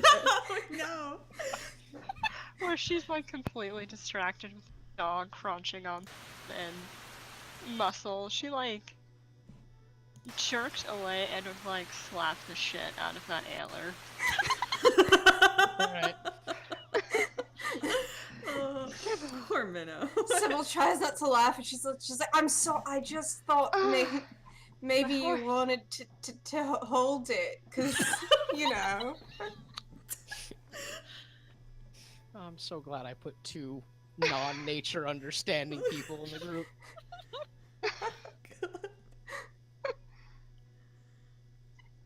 It's messy, Sybil. It's what? It's disgusting. Is she like gestures blood? Boon looks over and looks offended. There's not any blood on like the rest of it. It's not bleeding. It's like teeth or something. Oh, Makes it all the less Wow. creepy. Yeah. that makes it worse, Sybil. Good head teeth. The flavor of my teeth. You know, you could use it to intimidate anything that comes near. Because it certainly worked on me. I don't really think that's how it works, but you know, I'll trust your judgment.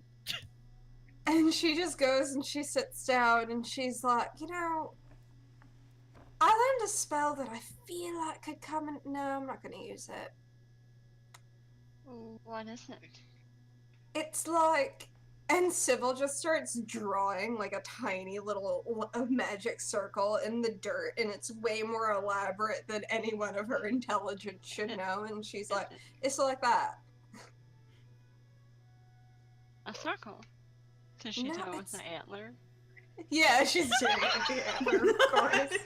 Even more. Making it needlessly complicated for herself.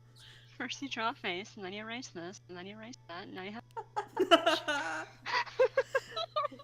Erase all of the dividing lines. Yeah, she's like, no, it's a, well, I mean, it is a circle, but it's a magic circle.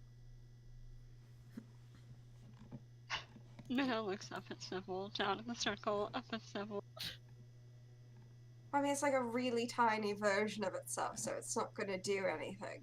But I figured, like, it can keep out undead, or it can keep in undead, and I feel like that's gonna happen at some point. Like, what if we go down the trail and everyone is like a vampire, but they can stay in the sun? Oh. I love how Sybil is just slowly terrifying Minnow. You have a sound point there, Sybil. But you would need a distraction so that you could draw the circle large enough. That's fair. Yes? I don't know how long it takes to make precisely. Well, if it comes to, she like leans. Oh no, you cut out. Oh, what did you say no. you cut out? Good. Thanks. My Discord's been weird like all night. Good. Well, if it comes to, we could share with the party. I could help be a distraction if it's needed. I mean, I trust that. I just, you know, hopefully you don't have to be a distraction. Well, hopefully, but Yeah, I got shit to do too. I got shit to do. if it means tomorrow. protecting all of us, I mean, I'm not going to be any I got shit to do. sacrificing martyr, but Hang on. Sacrificing? yeah, Stop! Fired. My powers are too strong. I was like possessed.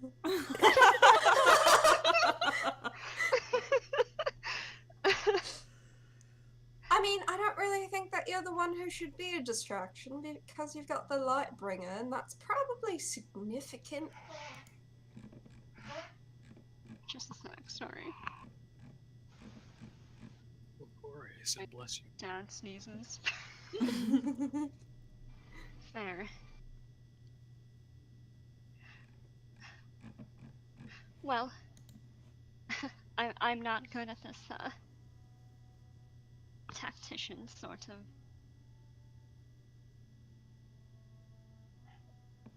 of means.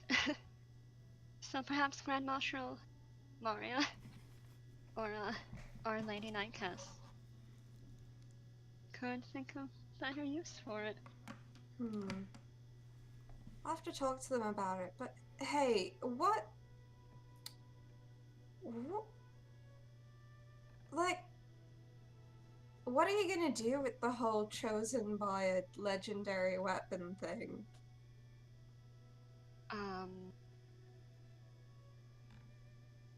That's pretty cool. It is quite an honor. She looks down at the Lightbringer laid across her lap. Well, I'll do as it wishes to help those who need hope. And, think it would be best left here when we see that, those people waiting for us get the light. Oh wait, you're gonna leave it here, like, but I don't know how divinity works precisely, but if you do it a favor, can't you ask whoever is looking down on it to do you a favor, and maybe it could help you with your sister?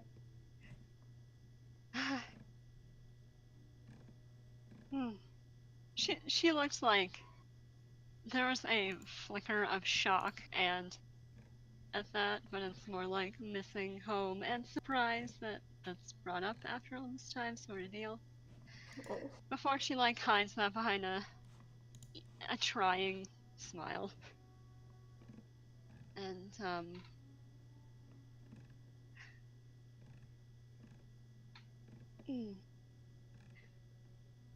perhaps that I won't you don't go looking for favors when you do good deeds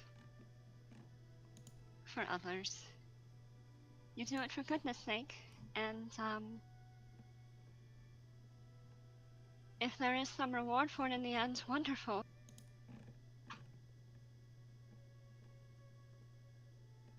Something to keep in mind, I suppose. I hadn't. I mean, we're not talking about, like, the baker down the street, Minnow. We're talking about a fucking god. I'm pretty sure it wouldn't be much skin off their back if you asked to be at least pointed in a direction.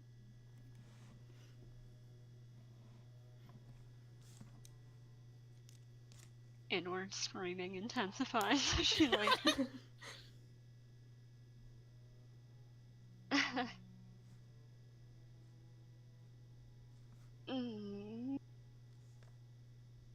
I'll think about it. Well, let's see that this is done first before I don't want to get my hopes up.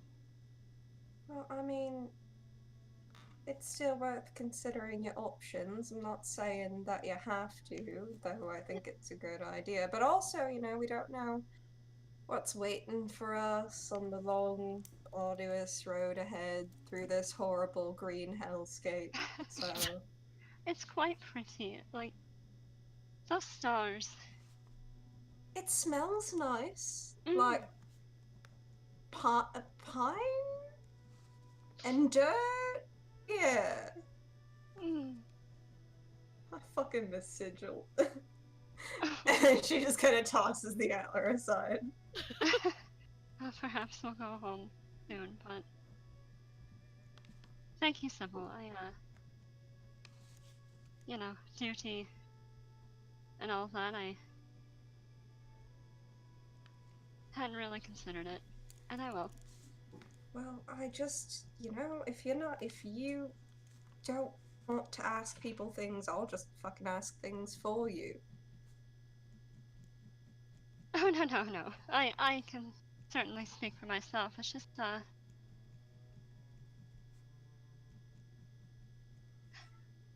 my sister she would be happier knowing that good is being done for others before, you know, looking out for her, I suppose, is the best way to put that. Sybil nods a few times and she's like, yeah, I mean, I figure you both probably share some sort of moral thing. What's your sister like, anyway? Oh,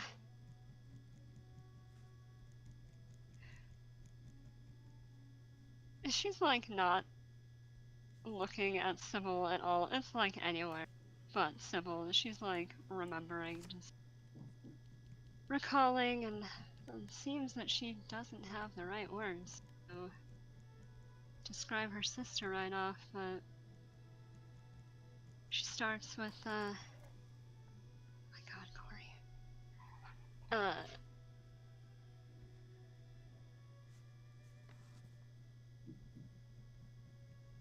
She has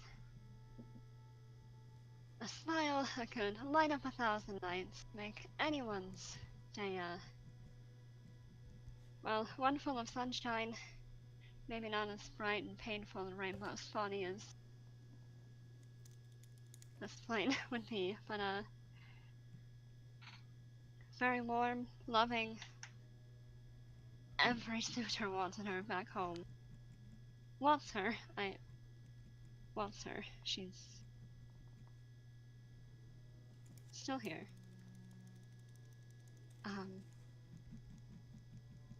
A magnificent leader, fantastic fighter. She leans forward to like stage whisper a little.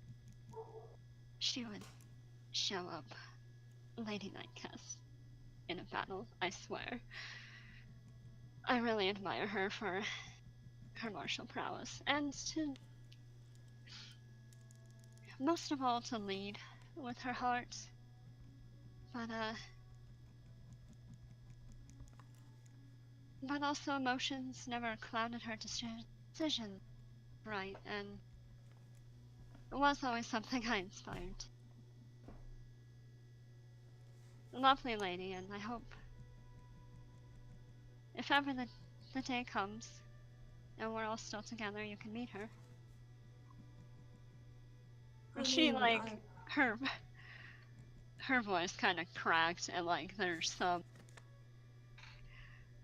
break that she tries to like salvage for composure at like the notion of potentially meeting her. Sybil reaches out and she puts a hand on her shoulder and she's just like, listen, we're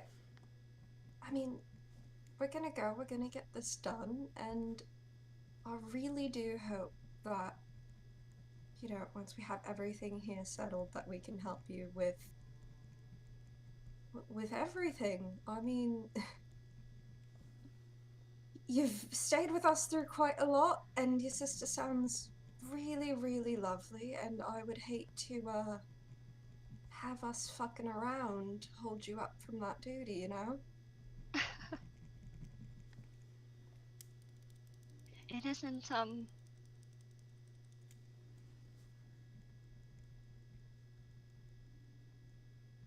fussing around, as you said.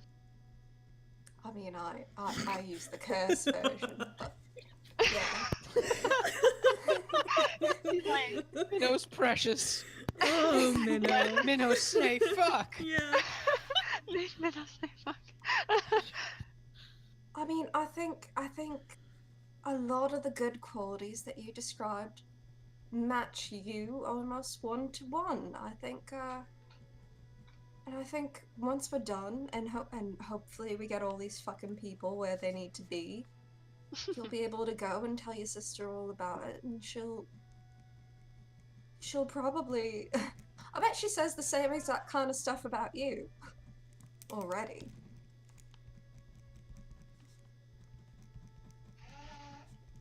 She does sing her praises. And she will definitely hear all about you and everyone, and for all the good you've done for me too, honestly. I didn't expect to stay with you all for as long as I have, and happy that I can be. And I'm happy to help. It's what Auntie Arnie asked of me, and I don't regret it. Something will come along for Lifiden when it comes along. And I will consider. And she pats Lightbringer. I will consider, as long as we give these people the light they deserve. I really am glad to have you here with us, Minnow. And, I mean, I don't know, Sybil, like, kind of shuffles in place a bit, and she's like, I hope you look out for yourself a little, too. I do. Thank you. She doesn't know what to do with that. Like, that's weird to her, but she's trying to be light, and the I do is probably not that honest, but it's more like she just hasn't thought about it, not like being dismissive, but... Worlds collide. Oh my god. And I figure after that they yeah. They look into the darkness. They look into the sunrise. Yeah, I mean, you kind of do look into the sunrise, as by now the sun is starting to rise, casting more strange shadows throughout the forest as they as the trees catch the rising light. It's not much longer before the light begins to get in everyone's face and make it harder to continue sleeping. Once more, you guys have lost your 5 temporary, but gained them back. Hey. Hell yeah. Sybil, just squints unhappily and turns her back to the sunrise. I thought you were gonna say Sybil just shrieks. She just opens her mouth and screams. A good morning call.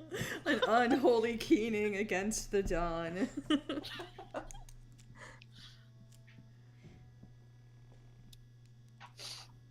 There's... Yeah, sorry, go ahead. Oh, there isn't like any direct looking at life. Enjoy the sunrise. Anime. Anime. Have an anime moment. Yeah. Beautiful. Much anime moment. There's just an image of Minnow serenely looking at the sunrise, and then the camera pans sideways, and you see Sybil facing the opposite direction, and just grumpy. Scowling. Yeah.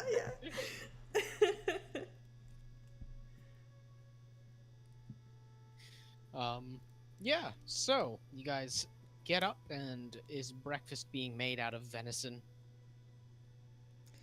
I mean, that'd probably be wise.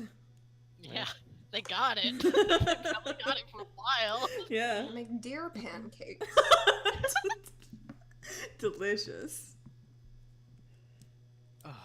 Alright, so yeah, you guys put together a breakfast and get ready to go on your way. Where are you heading? Continuing down the path? Yeah, that seems... Might as well keep going onward. Unless Yeah, anybody is objecting. Nah. Okay, yeah, is anybody objecting, or...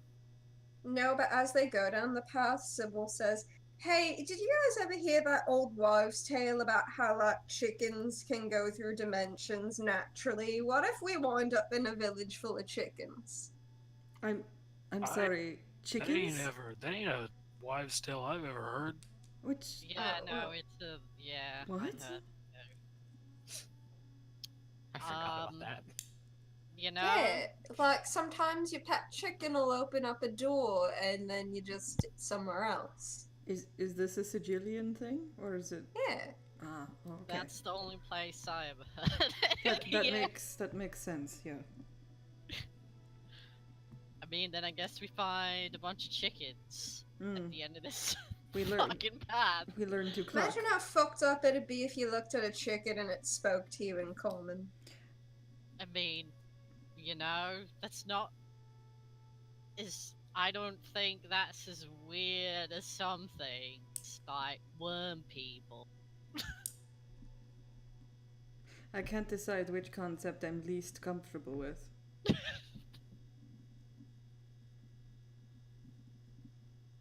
I think it's the chicken. Really? Mm. That worm guy was really weird. Yeah, but Chickens don't have lips. yeah, that's the problem. How does a chicken say pee? Maybe it doesn't. I don't see. I don't Maybe like that. tries to approximate with its weird clucking sounds and it ends Oh. up like not actual language. No, yeah. I like this less the more we talk about it. How much can you enunciate if you don't use your lips? I mean, you can try while we're walking. Yeah. Why don't you practice that for the rest of the day? Menno's like, as they're walking, Menno's like looking away from the group off to the side, like actually trying mutely to herself.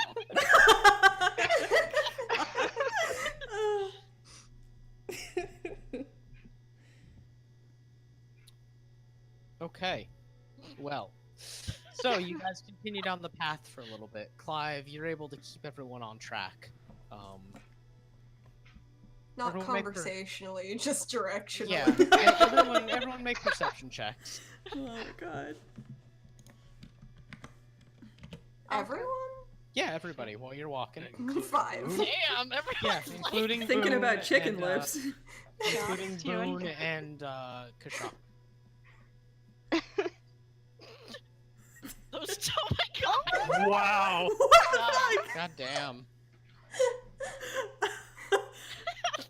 Every humanoid in this party is thinking about chicken lips, dude. Did we lose Cass? Same as Cass. I mean, Boone rolled a 20.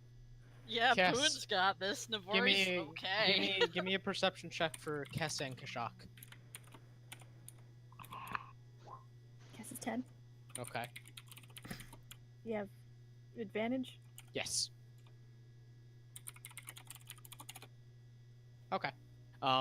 Cass, you are still fairly distracted by the orb you have in your possession. That everyone else doesn't know about, actually. Yeah. Well, Clive does. Yeah, Clive does, and I think Mario Mario does. does. Mario The does. children don't Really, know. yeah. Yeah. The people that shouldn't know Shit. don't know. Oh shit. Boone, goes off the path a little bit, sniffing around, trying to get ahead of the group. He comes back and not finding much, apparently, and eventually you guys come upon what seems like the end of the path. It just sort of vanishes in front of you, splintering off into several other smaller animal paths. Are you fucking kidding me? Well. In front of you, there is what looks like the remains of like a single tent.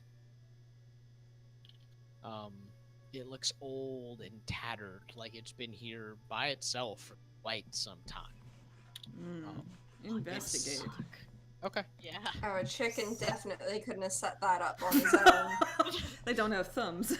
Where's my Can investigation? I help Arya investigate? Oh, please Yeah, help me. you can help. Please help me. Does Mario roll again, or does Yes. Okay. Mario will. Well, I nailed it? fuck yeah. It The is. Hardy Boys it over is- here. It's a God. very old tent. Uh, Like by old, I mean like decaying. It's recognizable as a tent only because you haven't seen anything else like that in this forest. And, It has that shape. yeah, Yeah. but otherwise it's like tattered and rotting away. She turns around and she looks at Clive, who seems to be the outdoors man, obviously. And do you notice anything about this? Other than it's old, I'm pretty sure it's old. Are there holes in it? Because Navori's gonna try to peek through the holes. I mean, there Can, are. can Clive like roll another You can perception check or? You can do investigation. Okay. Are we still Are we still in a forest? Yeah, this. Oh wait, no, I'm not proficient in this shit anyway. Oh, okay.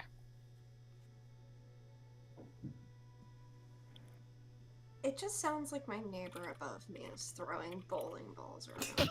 Yeah, it kind of does. Ugh. He's practicing. Oh my god. Wow. Clive, got it is. We're not it is a here for tent. it. Yeah. Navori, it has holes in it. Yeah. Okay, she's gonna go up. She's gonna like. She's gonna sort of look through it first to see if it looks like there's any living thing in there. And if she doesn't like see movement or anything that looks vaguely creature entity shaped, she's gonna stick her dagger in to look around. She doesn't want to just stick her knife in a tent if someone's in there. Like, All right, make a general perception check. okay. 22. Okay. When you're peeking through, you don't see what looks like any person in there, so you shove your knife in to get that weird knife vision going. Yeah. It's kind of deflated on the inside. It looks like it's sort of collapsed in on itself.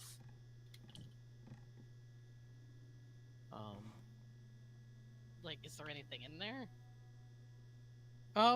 No. It looks like there might have once been, but it's old and decayed. Okay. Cass, make a religion check. Oh. Oh. All right. Damn. Well, Cass, you do what you do, and Yeah. all of a sudden, guys, the light above you grows kind of dim and dark. And the scene in front of you doesn't change, but the scene above you has certainly changed. Yeah, the boy's like, I didn't fucking do it!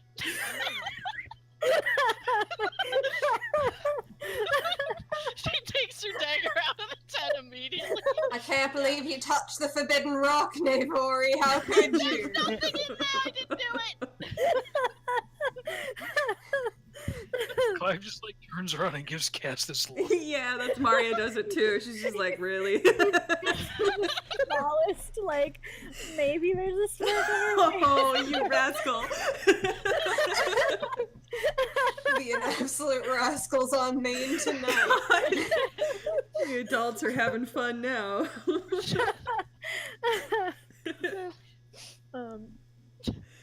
And she just says, take a closer look. In the darkness? What? Mm. Yes, she can see in the dark. Devori's like, fine, there's nothing in here, so... Devori goes to wherever she thinks she can open the tent. Alright. You grip the edge of the tent and you try to open it, and it just sort of rips away in this, like, flimsy, wet kind of, like, any kind of pull on it just pulls it away. This tent is rotted through completely. Solid it is, mildew. Oh. Yeah, it has structural integrity because it hasn't been touched. And then Devori touches it and it, like, Yeah. disintegrates. Yeah, pretty much. It's It that just scene kind of from Raiders of falls the Lost apart. Ark. The tent dies in Infinity War. Oh shit. Yeah, so the tent just sort of crumbles a little bit. Yeah, Devori's Yeah. looking in there, though. God damn it. I hate that meme has become a thing.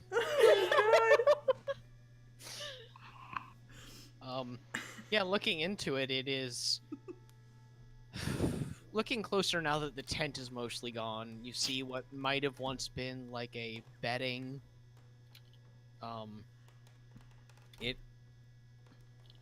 There's nothing special that you can really see easily. If you want to investigate, you can try.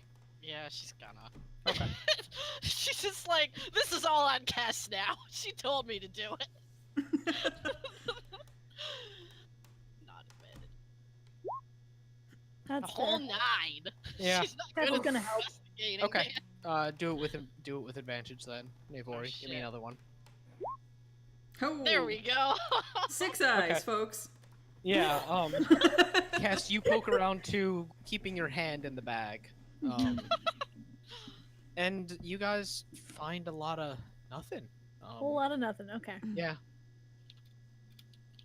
See, I didn't Cass fucking do it. removes- There's nothing here. I can't believe you're Bag. just carrying around what Okay. is essentially a light switch. Cass, when Wait, you what? remove your hand from the stone, the sun fades back into view and the strange off light above you vanishes. You're back in the normal daytime. You know, Sybil's gonna go try to stick her hand in the I was just gonna say, you know that Wait, thing kids do where they make like rave sounds with their mouths and flip a light switch on and off? Yeah. That's the party for the next 15 minutes. Yeah. Lori didn't even notice Cass put her hand in the bag. Sybil's gonna like go to stick her hand in the bag, except I don't know how good she is at remembering stuff. Do I need to make a check? For what? For rock. For touch rock. No, for you wouldn't rock. have to make any kind of check unless you're stopped. Oh, okay. I mean, I just wanted to know, like, if she's too stupid. Do you know what I mean? No, I don't. Oh, okay, well then she tries to touch the rock. Okay, does she touch Cass, do you let her touch the rock? I mean, no. Okay. Did she slap her hand? Just please keep away with the bag. Yeah, but she makes it look like subtle with. Yeah. Like she's not even looking at Sybil, she's Subtly just like slap moving Sybil slightly. with a gauntlet. Hang on, Touch that's a that. little deception. Yeah. She just Yeah, sneaks it away. Sybil, Well- you're convinced Cass just kind of shifted her body in a really inconvenient for you way. Sybil kind of squints and she's just thinking, like, man, I really just gotta do it. And she's... Navori's looking at Sybil and just like, are you trying to steal something? No. What are you doing? Why would I be trying to steal anything? First of all, the bag is a communal bag. Is Oh it? no, this is Cass's bag, not the bag. Of Oh, I Oh, well no, then- that doesn't look like one. That looks like you're trying to do some thieving there. Good yes and. Very good yes and there. I mean, well, like, here's the thing. The game of what's in my pocket is way more fun when people don't know that you're playing it, right? What? Navori's just staring at her. Clev opens You're his trying to mouth, steal something. like There's he's an gonna say element of something. surprise and then he when just- you reach he into just stops. someone. God. Maya's just You did working pretty through that bad phrase. there. How Sybil. come you're the one calling me out for Because you for made fun thieving? of the money. Oh, revenge. Oh, we've come full circle. Yeah. Here it is, Wow. the There betrayal. you go. Yeah. Karma's a bitch. Top 10 anime betrayals right here.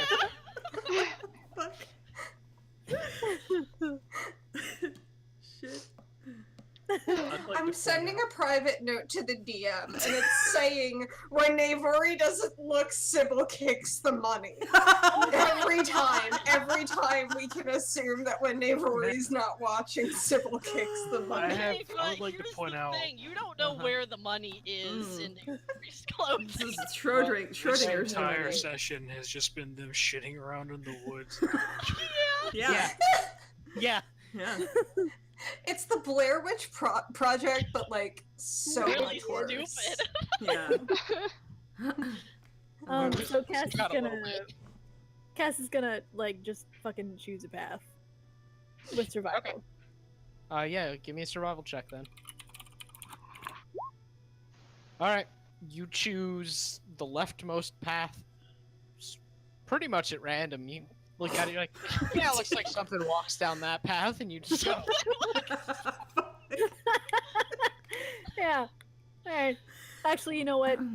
She goes to take a step down the path and she's like, wait, I have a bird.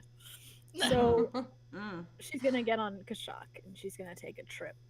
Okay. It takes like you guys Zones out. Bye. you guys watch a kind of awkward scene play out before you where Kess mounts Kashak and Kashak looks up and is like, shit, we're beneath a bunch of trees. So wait, So I'm they have sorry, to I'm walk sorry. a little bit before Kashak has enough clearance to take off. But it took like 2 minutes of this giant bird with Kess sitting on it, Waddling walking along. around, Yeah. like waddling Around. looking up. Oh, I love Well, that was a Has great Kashak thing just that- been walking beside us the whole time? Yeah. No, Pretty much. probably not. Because Occasionally, at least. yeah, occasionally. But usually it flies because it only has a 10-foot walking speed. Yeah. It's got little tiny vulture legs. Oh my I imagine Sybil's turned around and seen that giant ass vulture eyeballing her a few times, just staring at her with one big bird eye. Every so often she sees Kashak looking at her and she just kind of like stiffly turns back to the path. If I don't look at it, it won't notice. Alright, Kess. Yeah, Make a perception check for you and Kashak. sure. Kashak gets advantage.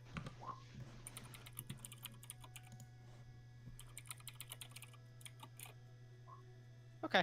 The two of you spend a little bit flying around. It's difficult to see beneath the trees because, again, it's a pretty thick, what is the word? Canopy. Canopy, Canopy, thank you, yeah. yes. It's a pretty thick canopy at this point, but you don't see much in the way of anything. It's just more forest, and you kind of take a minute to look out, and you see that the forest really does spread on for what looks like a lot more miles. There's no, like, visible end in sight, necessarily.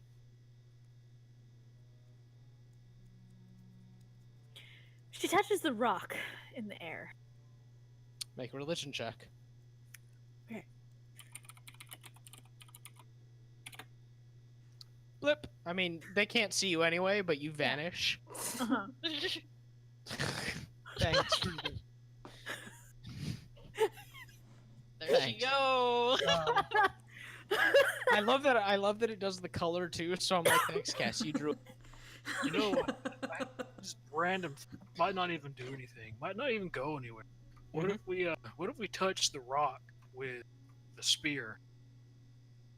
Is Clive saying this? Yeah. Okay. What rock? Wait, did she go and get it? I mean, no. I mean, go back, obviously. Why are you bringing that up? Like, what the fuck does that have to do with anything?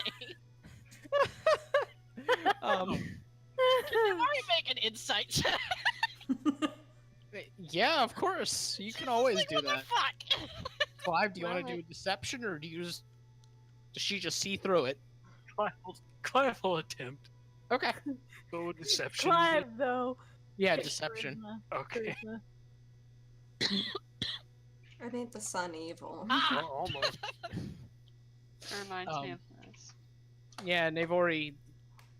Clive is lying. But you get the sense that he's doing it because he's looking out for you. That doesn't make it any better. She's like, you're fucking lying. She took Come the on rock, now. didn't she? Yeah, I don't know. you're. Ask her yourself. That. Are you fucking kidding me? If she. You know what? That thing that happened. It's the fucking rock, wasn't it?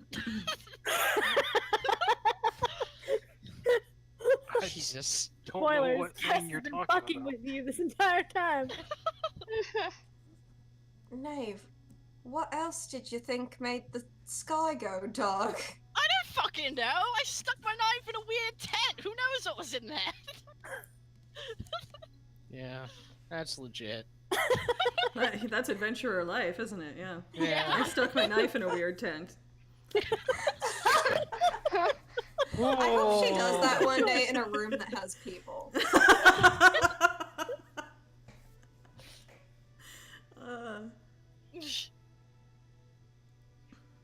Sorry, I just dropped roll 20 for a second because my Chrome has just been intermittently not working. Oh, good. Yeah, like if I leave it open for too long, it just stops working. I think AdBlock is breaking it. Oh no. Oh no. Yeah. Okay. No. This is why you use uBlock instead of AdBlock. Yeah, I need to do that. Alright, so we'll go back to Cass briefly here. Yeah. Cass. Yeah. You do see you blip out, the rest of them don't see this, of course. But the sky above you is that same awful color. Yep. As you are flying around, you see much the same thing that you're seeing. Make a perception check. Okay.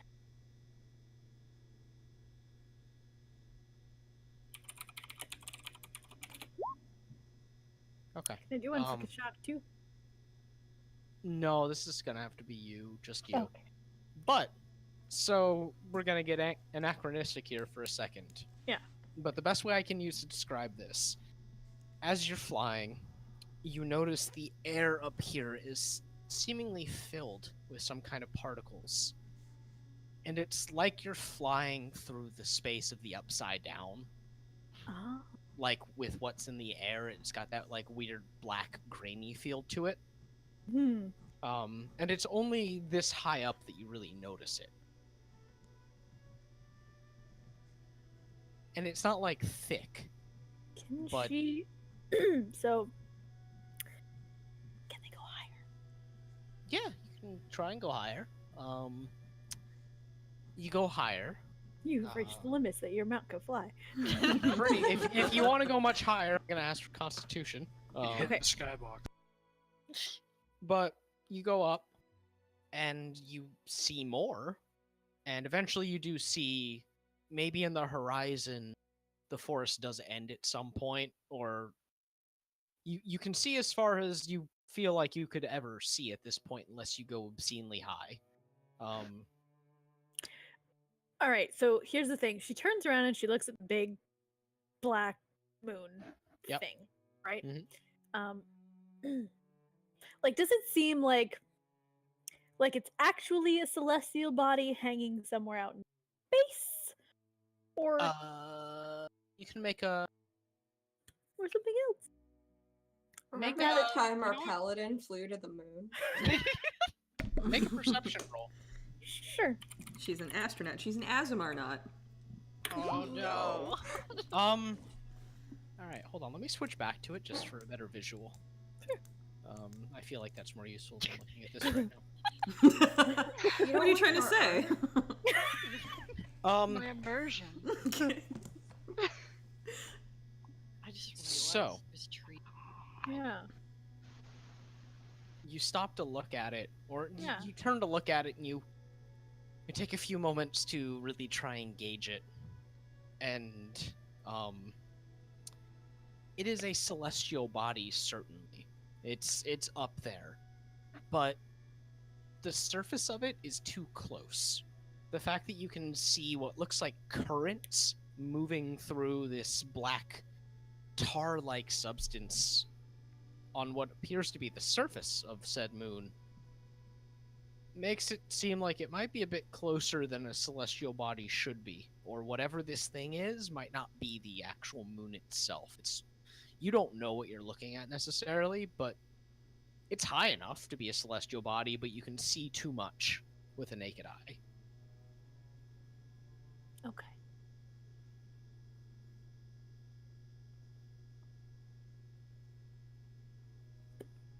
Okay. So, endless forest in one direction. Mhm. And like behind them is the barren landscape. Right? This high up. Yeah. I'm gonna need another perception check from you. Sure. Okay. It's difficult to make out because the mountains are very high, but there is a split, like up here still.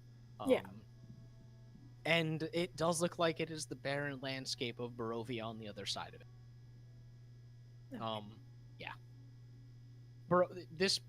What you're seeing though is covered in that kind of gray look about it, though. It is very clearly like on the periphery of whatever is around you when you're inside of this, or when you're touching the orb.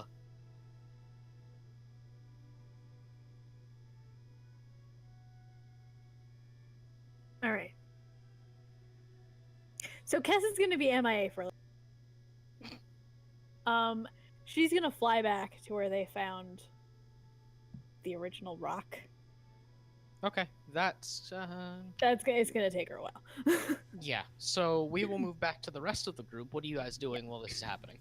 I mean, Sybil they says, don't know. "Hey, guys, do you think like whoever made vampires regrets that decision?" I mean, that depends on if anyone made vampires to begin with. That's fair. Yeah, and It's a I mean, philosophical if they did, it question. depends if it was on accident or if they did it on purpose. What came first, the bloodsucker or the egg? Imagine Yeah. how fucked up it would be to be the first vampire. That would be confusing. If you didn't know, anyway. Wait! Hmm. I feel like I remember this. Isn't it like, it's like that straw guy? What? Straw guy? The straw guy! I Uh. feel like I remember reading somewhere that he had something to do with vampires. Straw guy. Strahd? Well, Strog Ah, like mosquito? Yeah! That one! Oh. Strahd. Marius said! Yeah. I don't The- fucking remember. Was Oh, was okay. he a baron? I can't remember very much. I don't know. He was supposed to be like a ruler of some plane or some shit. Maybe this maybe. one. Maybe Clive. it was. What? Huh. Yes, hello. Make make an intelligence check with advantage. Intelligence Or check. history. Make history with advantage. History check. Roll for straws. Yeah. Yes.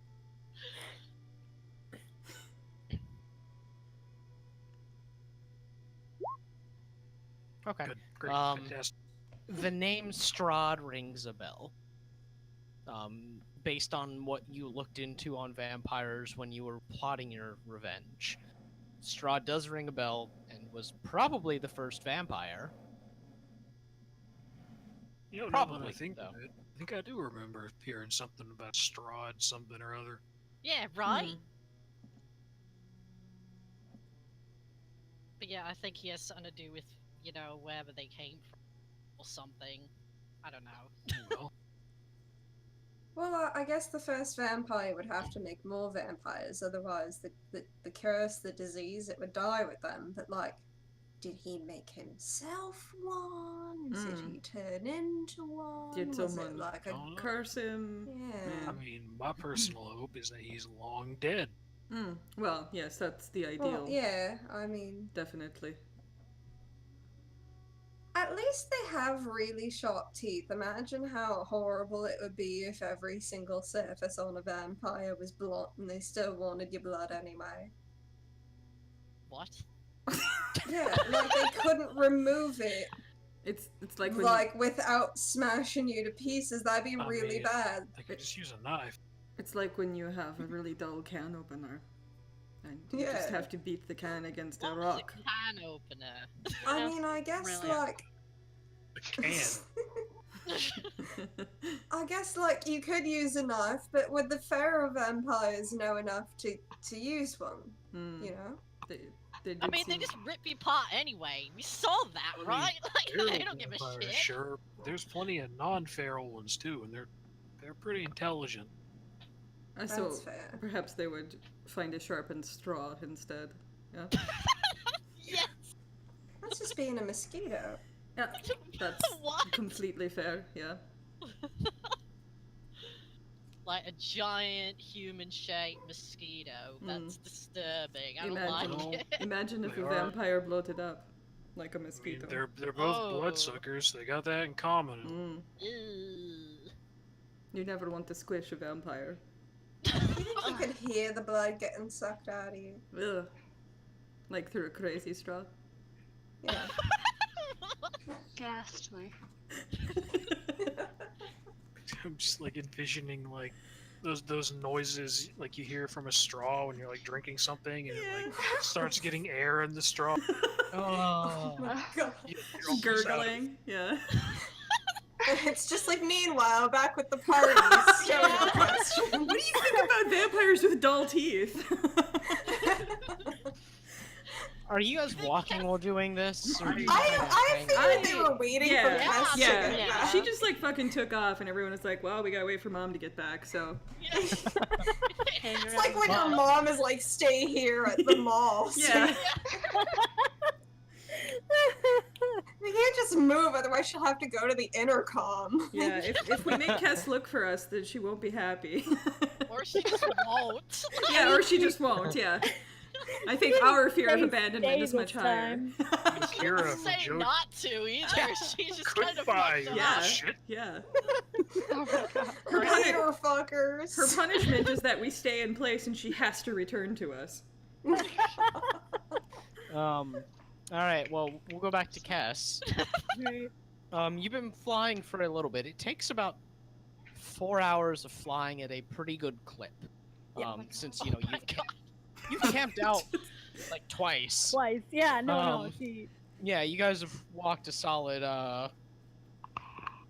yeah, you basically made it in like a quarter of the time. Everyone's starting to wonder if Cass I died. was just gonna say, and like- Rory like, hey, give me fly. I'll look. We You like think pan back Cass to just the got party. fucking sick of us? Yeah, just Um, I bailed. mean, maybe I don't know. Pan back to I the mean, party. It's Lord of the truth be Flies. told, I'm getting sick of wandering around this forest with nothing really of Yeah, any no, like- significance happening. Yeah. I feel like there's nothing we're gonna find.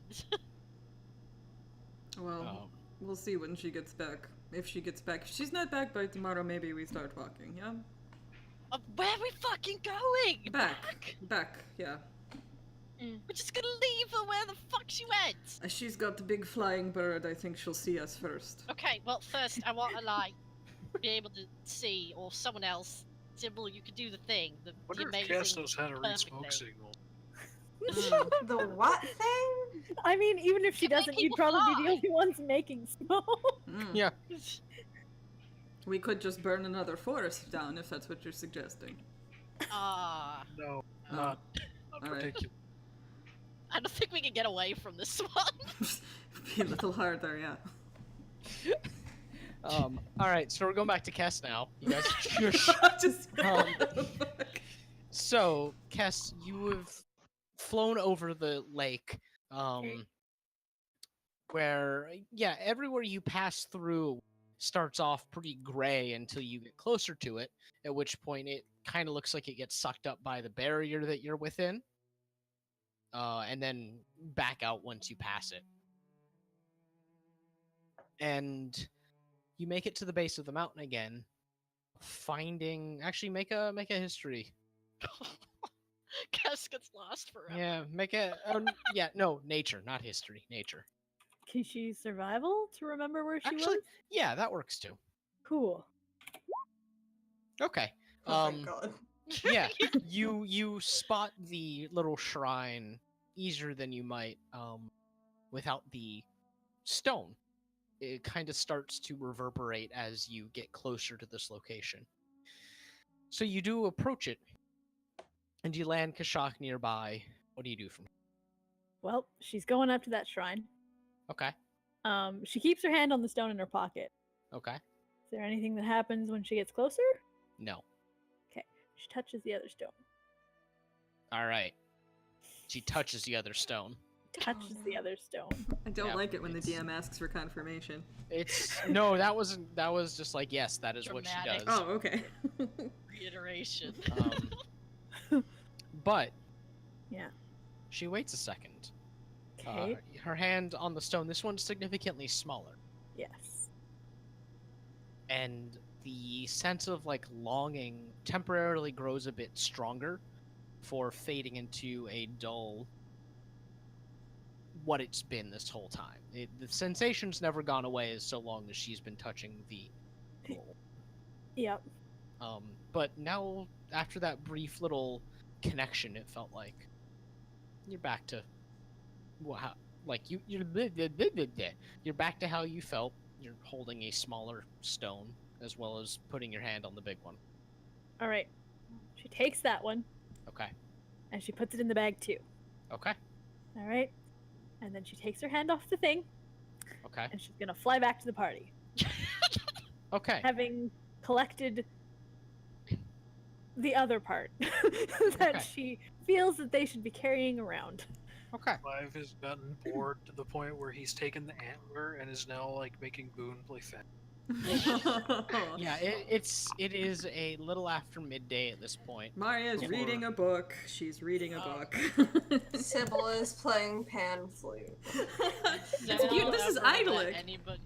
Did Sybil ever let anyone fly? No. Verboten. She's never gonna let anyone fly ever again. After what happened She's to Ken. judicious with You her want fly. to fucking fly to leave the party? Fuck off. I feel I like that wanted was to an see actual. if Cass was up in the sky or not. I feel like that was the conversation. If you want to fly to get away from the party, fuck off. That was it verbatim. Yeah, Naori's like, no, that's not. And Sybil's like, no, the answer's fucking no. Leave me And then alone. she plays an aggressive note on the pan. Just let off like, "Brent." Yeah. It's a real hard E flat. Okay, so Navori's gonna spend her time climbing a tree. All right, make a dexterity roll. As she Comes does, back just the before the Kokiri broken woods. All right, no, that's a save. Yeah. I mean, it's the same modifier, but Oh. whatever. No, if it's the exact same, no big deal. Okay. You scamper up a tree. You do it a few times. You do it to a few different trees until you find a suitably tall one, and then you kind of sit up there Look for a out. little bit, looking around. And Yeah, she's trying to see if she could see fucking Kess or a giant bird or you whatever. are, however, approached by a squirrel. Oh, Oh. fuck! Run! She's like, The squirrel just kind of it looks at you for a second and then scampers over to one branch close to you, stops and chitters, and Navori scampers a little bit chitters back. closer. It has no fear, seemingly, and then you hear a chittering coming from pockets.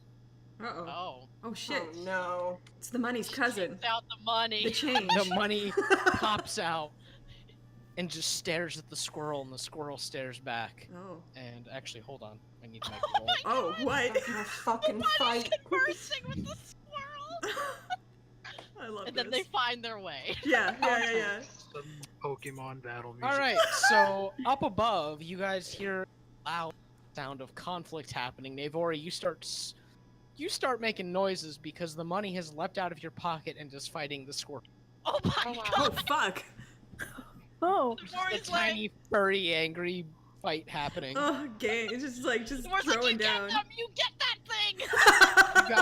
You guys hear Navori cheering and this high-pitched squeaking noise in quick Oh, wow. succession. Oh, You Maria's guys guys put can't- this you- on the soundboard. Yeah. You can't see what's happening. Fuck. Maria puts her book down. She's just like, I think someone insulted the money. Another one? Boon gets Cool. interested in all the noise and runs up to like the base of the trees. Squirrel. As Boon runs up to the base of the tree, the squirrel falls. Oh. Oh, yeah. Navori's like, Does it ah, survive? victory. No, that squirrel is super dead. Because that squirrel's falling near The- Boon. The money shanked that squirrel. Yeah. Yeah, Navori, Boon's- you, yeah. you watch the money kill a man. Just to watch him Like, die. yeah, you fucking badass. You hear Navori saying that up in the tree. Holy shit. Yeah, Because Zelbicus Sybil insulted the money. yeah. He really is It's got a lot of jonesing. pent-up anger. Yeah. Sybil. Yeah. Or the Sybil, wow. The money The was Sybil. angry. Um, Needed yeah. to take it out on something. So Cathartic. Boon picked up the dead squirrel as it was dying, basically, and Well, what did Boon do with a dying squirrel? It did the dog thing when A it crunch. catches something and just like starts like thrashing its head. Oh no! Poor squirrel. What the fuck God. happened? What a Yeah, day. From I want everyone to just think, whatever vantage you're imagining this from, Sybil is staring directly at you, the player. And then eventually Boone just like trots back over to the group with the squirrel in his mouth, and Boone's just like, "Hey, good job." Um, Wow. Minnow, what have you been doing? She's been like standing stoically with like on quote unquote guard. Okay. Currently, Sybil Oh. really does not belong in this group of idiots. She's over here being like a stoic anime hero Yeah. while all this Yep. is going on in the back. Well, I mean, like the squirrel is very distracted. Watch now. So about another 4 hours pass, and you guys are Navori, you see the shape of Kashak coming into view. Hey, And- she's fucking coming back! There's a loud Finally! swooshing noise. And Kess, you're only really able to find them because you spot Navori in a tree flailing at you. Mom. And Kashak has to circle a few times before finding a spot to land and fluttering to the ground. When that's happening, Navari's getting down.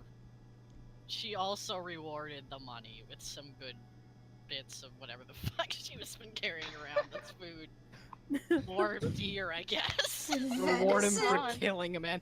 By the way, Fine. he killed that squirrel with a crit. Yes! Oh, Nice, wow. nice. Wow. The money Yeah. gets a sneak attack. Alright, so Cass is back, Navori's back on the ground, dead, or after. She's a murderer for a pet now. I mean, we don't know. The money might have killed him. Yeah, that's right. I Money- think- know what his life was Go. like. Yeah. As Cass gets off of Kashak, Sybil just says, I think Navori's nasty rat killed a squirrel. What happened with you? And Kess takes the small stone out of her bag. And she says, I think perhaps we will need this. Do you have any inkling of where we ought to be going as a result of picking that up? No. Alright. Are the lights off again? He is Has holding it up. darkness fallen She's around brought the us? darkness Oh wait, with yeah, us. you held it up? Yeah, she held it up. Okay, yeah. The small one, Hmm. you don't need to make any kind of check. The lights go off around you guys, but it's a much smaller field, so if you guys aren't super close, some of you are standing on the outside of this little field. So she Did just they disappears. vanish? No, she doesn't vanish. Okay. Okay. Like, yeah, I figured it out that you had that other rock. Took I you feel long like enough. this really Wow. moves contrary to like don't pick up shrines, but I mean I don't know shit about religion, so like is it like I mean Sybil just like opens her arms wide and looks around as if she's expecting something to be hidden in the darkness of the woods, but she doesn't have dark vision, so it doesn't even matter. Also, her wisdom is -1. This forest goes on for quite a while. It does not So- seem to have an end, and I see no settlement. And In the there's just nothing in it. Right, so we came all this way and there's fucking nothing. Well, I mean- it's not about what there is, it's about what there isn't. Yeah, on the bright side, there's no Everything. vampires, and we Mm. didn't get attacked by ghouls, and there Mm. weren't any evil tentacles. Like, that was cool. It would be nice Yeah. if there was more help, though. Yeah. Yeah. Well, What if we touch one of those stones to Minnow's glowing Yeah. spear? Mm. no, gestures to Clive for that. Like, yeah, that's it. Cass offers Minnow the small one. Okay, no, we'll take the small one and dip the tip of Lightbringer to it. Okay. We all explode. Fuck. Yeah. Really dramatic and slow. Let me see. Oh, it's taking a bit for him to answer. Uh-oh. Not like that. Uh-oh. Did we do it? Do we push a button? Okay. You Did you touch roll? you touch the tip of Lightbringer to the stone, and there's a brief flash of light. And it's not quite blinding, it's noticeable. And the field around the gray field that had risen up around you guys shrinks considerably. Before kind of rubber banding back out once the tip is pulled away. That was weird. What if you put the two stones together? It makes me think that Lightbringer is in direct antithesis to whatever's being generated by those stones. The darkness, as it were. So, does anyone think that the rest of Barovia looks a lot like what the inside of these fields look like? I mean, does that just... Do we have to go fucking touching every stone in Barovia then? Well, I mean, carrying Lightbringer Unless out there is a into... large stone What generating happens if we the go back darkness. out in dark and spooky Barovia and touch one of those rocks? Right. Hey, yeah, that's an idea. Guys, No, that was a no, sarcastic suggestion. We ain't seen none of those fucking stones back. No, I mean, like, The if ones we we bring have. them back, Oh, alright. go there, will it bring us to the same weird place? Or will it be this place? Maria's gonna look at Cass. While you were up on the Keshak, did you have a look at, the big evil thing in the sky? I did. Did you see anything other than big and evil? No. Although, if it is a moon, it's very close. And the air, it gets thicker rather than thinner. It's weird. As though it were shedding? What happens if you just keep flying up into the sky? You run I out did of air. not try. Well, normally you get really dizzy and you might be in trouble. Then the bird passes out and you die. In Sigil, you just go on like a boat and you just kind of float through the stars, so... No, Sigil is real loose and fast about You're telling me gravity. this like I should know it, but that's not how it fucking works where I'm from. Well, I mean, I'm telling you how it works in a place like this normally, not like, I don't know about the weird... But if the sky gets thicker, then like... I mean, it doesn't matter. What are we doing going forward?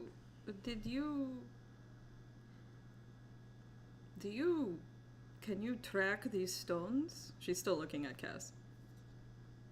I don't know. I'm just wondering are there any more to find? DM?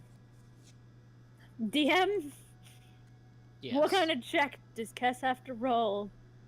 See if there's any more stone, or to specifically see if there's a connection between the two she has. Okay, that's a better way to...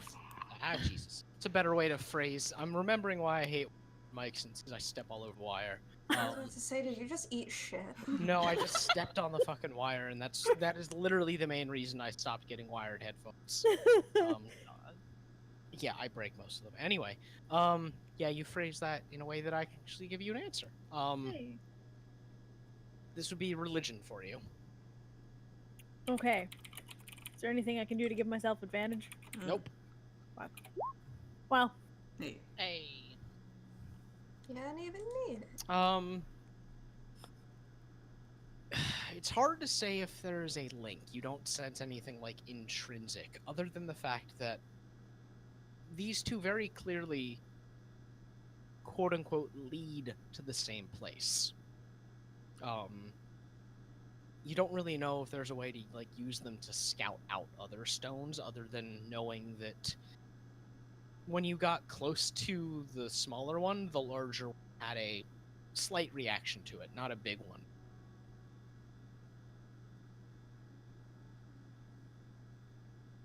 So long and short is, you can't think of a way to use these to track down other ones until you get close. Is there any connection with Minos' spear? Not from like a religious sense. What you saw, it sounds like Maria's thing made sense to a Made degree, sense, or- yeah. yeah. Okay. So here's another question. I wonder how these act out in Barovia, not here. And the fact that when someone is holding it and people are standing nearby, they all seem to share the same effect. I wonder if we couldn't use that to hide a number of people all at once. Yeah, like it forms a field, and Mm. so if they're all surrounded by sun, the ghouls can't get in. Right, exactly. Well, that way Or we could can... it make a field big enough for 100 people? We should probably check that. Perhaps with right Lightbringer, now. is what I'm thinking. But Lightbringer shrinks the effect of the stones. Right. But But we in- don't in know how it behaves Barovia- out. Yes, Yeah. precisely. If it behaves differently outside, maybe. If it doesn't, we still have a way to smuggle some people, at least in small numbers at a time, to a portal.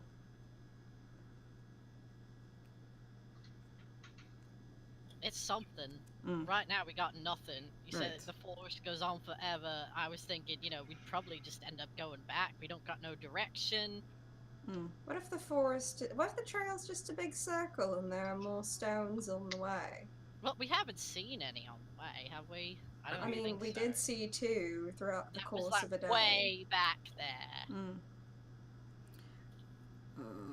Well, we don't want to spend too long.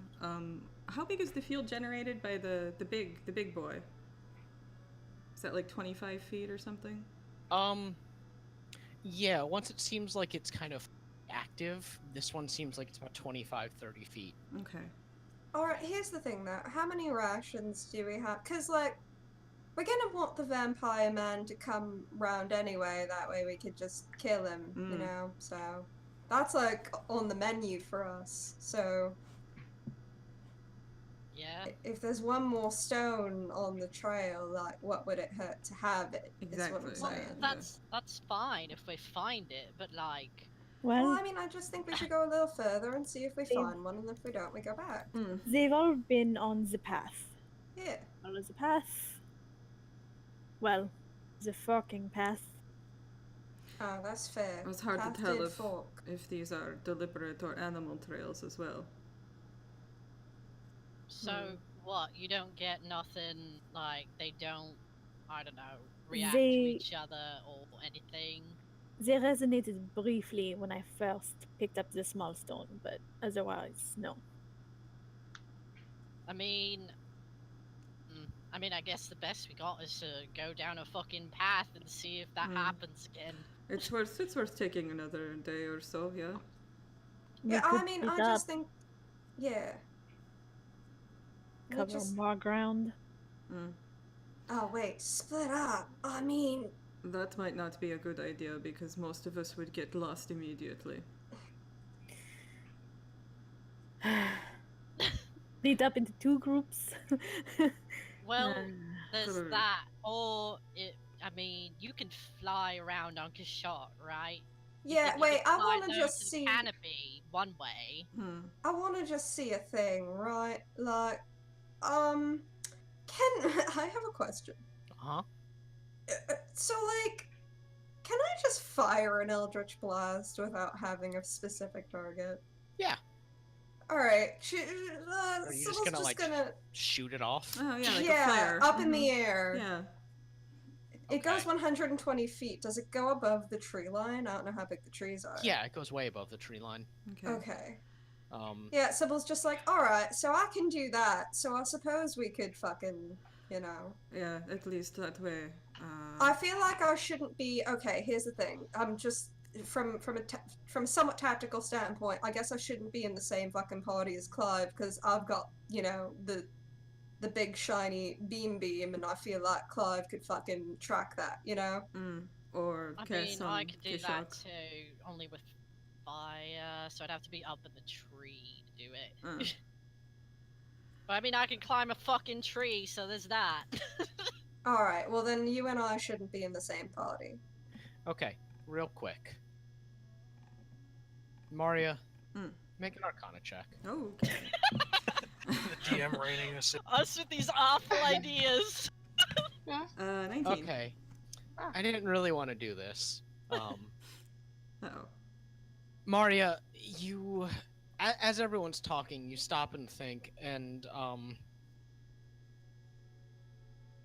whenever these stones are activated, it's kind of a familiar sensation as the field is expanding or as you step close to it. It's the same sensation you felt when you walked into the pathway to get to this side of the thing, and like another thing that you walked into previously. Yes, okay.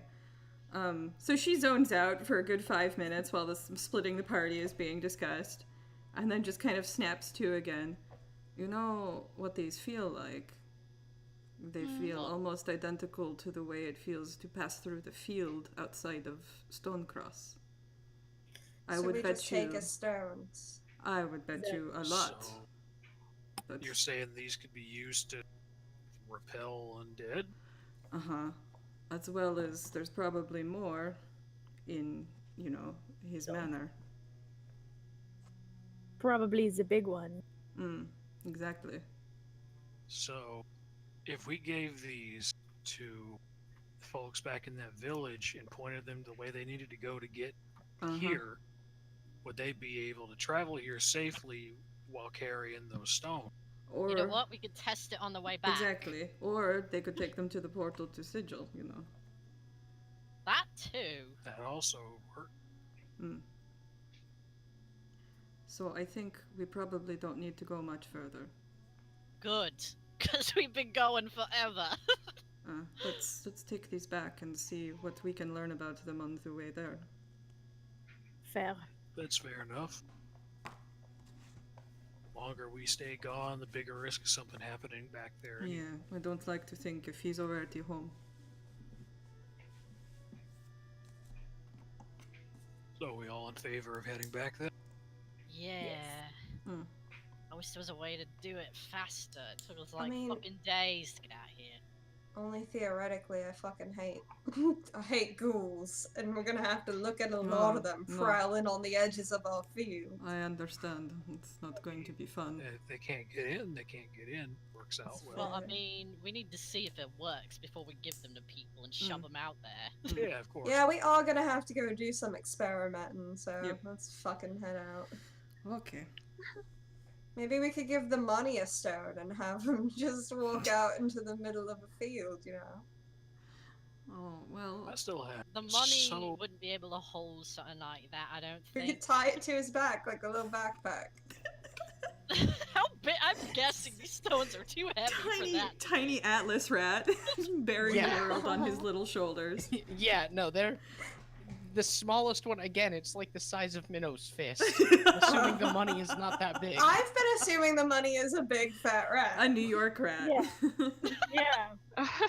Yeah, wait. So how big is the money then? I don't know how big of a All right, rat. it's time to roll for money Yeah. size. Yeah, Yeah. all right. Yeah. Hold on. Let me. Yeah. All right. Actually, we're gonna roll and roll 20. Yeah, one's Oh little, my 20's God. big. Yeah, roll 1d20. Big money, big money. Yeah, big money! big money! Oh god. I love He's it. a big rat. Money. He is an unnervingly big. he's a he is chihuahua. big enough. Yeah, he's a big enough rat to like drape around Navori's shoulders. Oh, And my the God. most Oh. unnerving part is you don't know where he is in our clothing. Yeah. I love it. He's a I stealthy mean, rat. also Yeah. keep in mind that Navori is a tiny person. Yes, yes. Yeah. Yeah. The Yeah, money exactly. is a nice little stole. Yeah. Keeps her warm. Oh. I mean, to be fair, Navari's like 5-ish feet tall, like a little Yeah. over, So she's a so tiny it's still person. a big rat. Everybody else in this party is so goddamn tall. Everyone else in the party's like what, 6 feet? and up? Yeah, yeah. Yeah. Or at least close to Yeah, 6 feet. exactly. Yeah. Yeah, Clive's like 6'4". Yeah, Mario's 6'2", Kess is what, 7 foot? cheeses. Over, yeah. Yeah. Yeah. Oh my god. How tall All is the Minnow? tools. Minnow's tall too, right? 5'7". Oh, okay. So Oh. she and Sybil are like the normal range. She's tall Yeah. for a Triton, technically. Okay. That's adorable. All right. So, are you guys heading back towards the mountain? Yeah. All right. Yeah. For the sake of time, I need you guys. You know what? Traveling back. Yeah. Okay. You guys start traveling back. It is the end of the first night. Everyone, just give me a perception check, Okay. just to make this quicker. 4. 9. 8. Yay, jocks. 12. Ah, there we go. There's Clive. Yep. Only Clive can save them. Yeah. At the end of the first night, once more, wildlife is kind of cautiously approaching. You guys are seeing more and more wildlife as you spend more time here. Maybe because you actually know what to look for, or maybe because you are being a bit louder. It's hard to tell. But the first night passes without trouble. You guys, again, lose your 5 temp, gain it back at the morning. Do it one more time as you guys are heading back towards the mountain.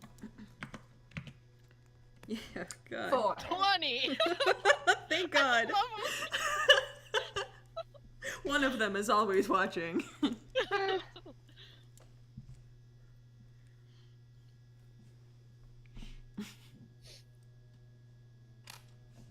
There's Clive and Cass. Come on.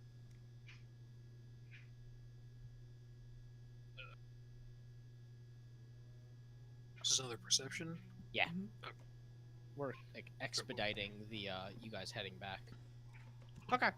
Second night comes and goes. Once more uneventful. This time it's a bit quieter. There's no wildlife that approaches the campfire. It's a pretty boring night even. Last one. Everyone do it again. 21. Hey. Yay. 14. Just paying attention tonight. We're alert. All right. Clive, one more.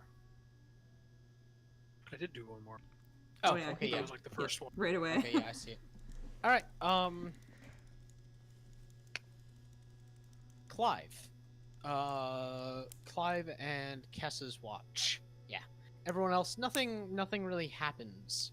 But Clive and Kess. Okay. Yeah, Clive and Kess, you guys, in the middle of your watch, you hear a snarling sound coming from about 3 different points all around you. And you sit up, and you guys look around, and you see that there look to be 3 large dogs starting to move in. But they see that you guys are awake, and you guys turn to look at them. And just the sheer presence of you guys looking back at them and looking pretty intimidating. Neither of you are small. You have weapons, like clear, sharp, or heavy objects near you.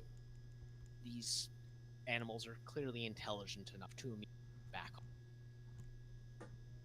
off. The rest of you guys, the night comes and goes. Hang on. Uh-huh. Hang on, wait. Uh-huh. Oh no. Second. Alright, Cass is gonna roll animal handling. Okay.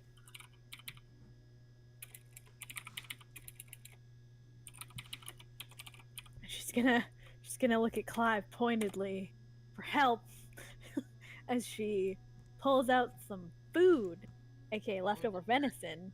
Okay. Alright, hang on. I mean, yeah, Clive will help. All right, yeah, Just do give with her a minute. advantage. Okay, well. Ooh. Okay. One of the wolves started to back up. The other 2 are gone. Yeah. And it slowly slinks forward, trying to stay away from the firelight as much as possible. Yeah, when it gets close enough to, like, she'll toss the hunk of meat, like, in the dark Okay. area. At the Would- sudden movement of you throwing it snarls and you see its hackles raise. But Mhm. when the meat hits the ground, it looks at you warily before trotting over, scooping it up, gnawing down. You can do anything else while it's still here? She tosses another hunk of meat at it and then back down. Okay. It takes the hunk of meat Mhm. and with it in its mouth turns off and leaves. Yeah. Okay. So, Minnow, I need you to make a religion check.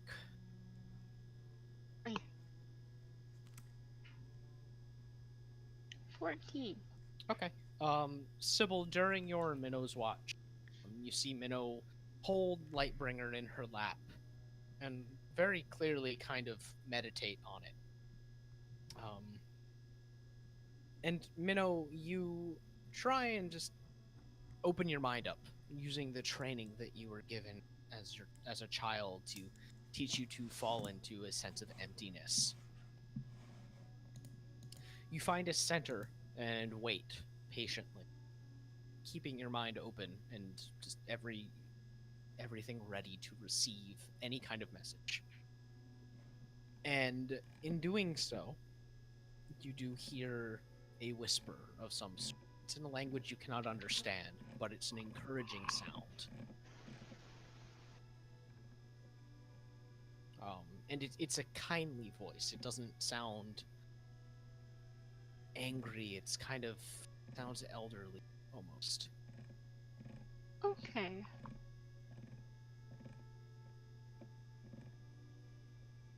And that's that. Alright. Cool. All right. So you guys wake up and finish your journey to the top. You climb up the side of this large mountain, finding the path after having passed the lake. Crossing through the fields that you see, realizing how large the fields actually are now that you're less fucking around with purpose. You get to the base of the mountain and you start to climb until you come to where the mountain pass begins, heading back down into Barovia. And you guys all stop atop there looking down in front of you. You'll be stopping to rest here for the night, but before you do that, you look out and you see the barren, dry, empty landscape of Barovia stretching before you in all directions. From this high vantage point, you're able to see that there are various shapes crawling about the cracked, sandstone-colored land in strange shapes, contorted bodies. Some of them moving like spiders, very quickly and suddenly. Other ones languidly kind of on. It is far more populated with these sort of monsters than you thought when you were on the ground, perhaps. And that's where we're going to end tonight, with you guys getting your final rest before descending back into Barovia. Ominous. Welcome back to Oh hell. boy. All right. Okay.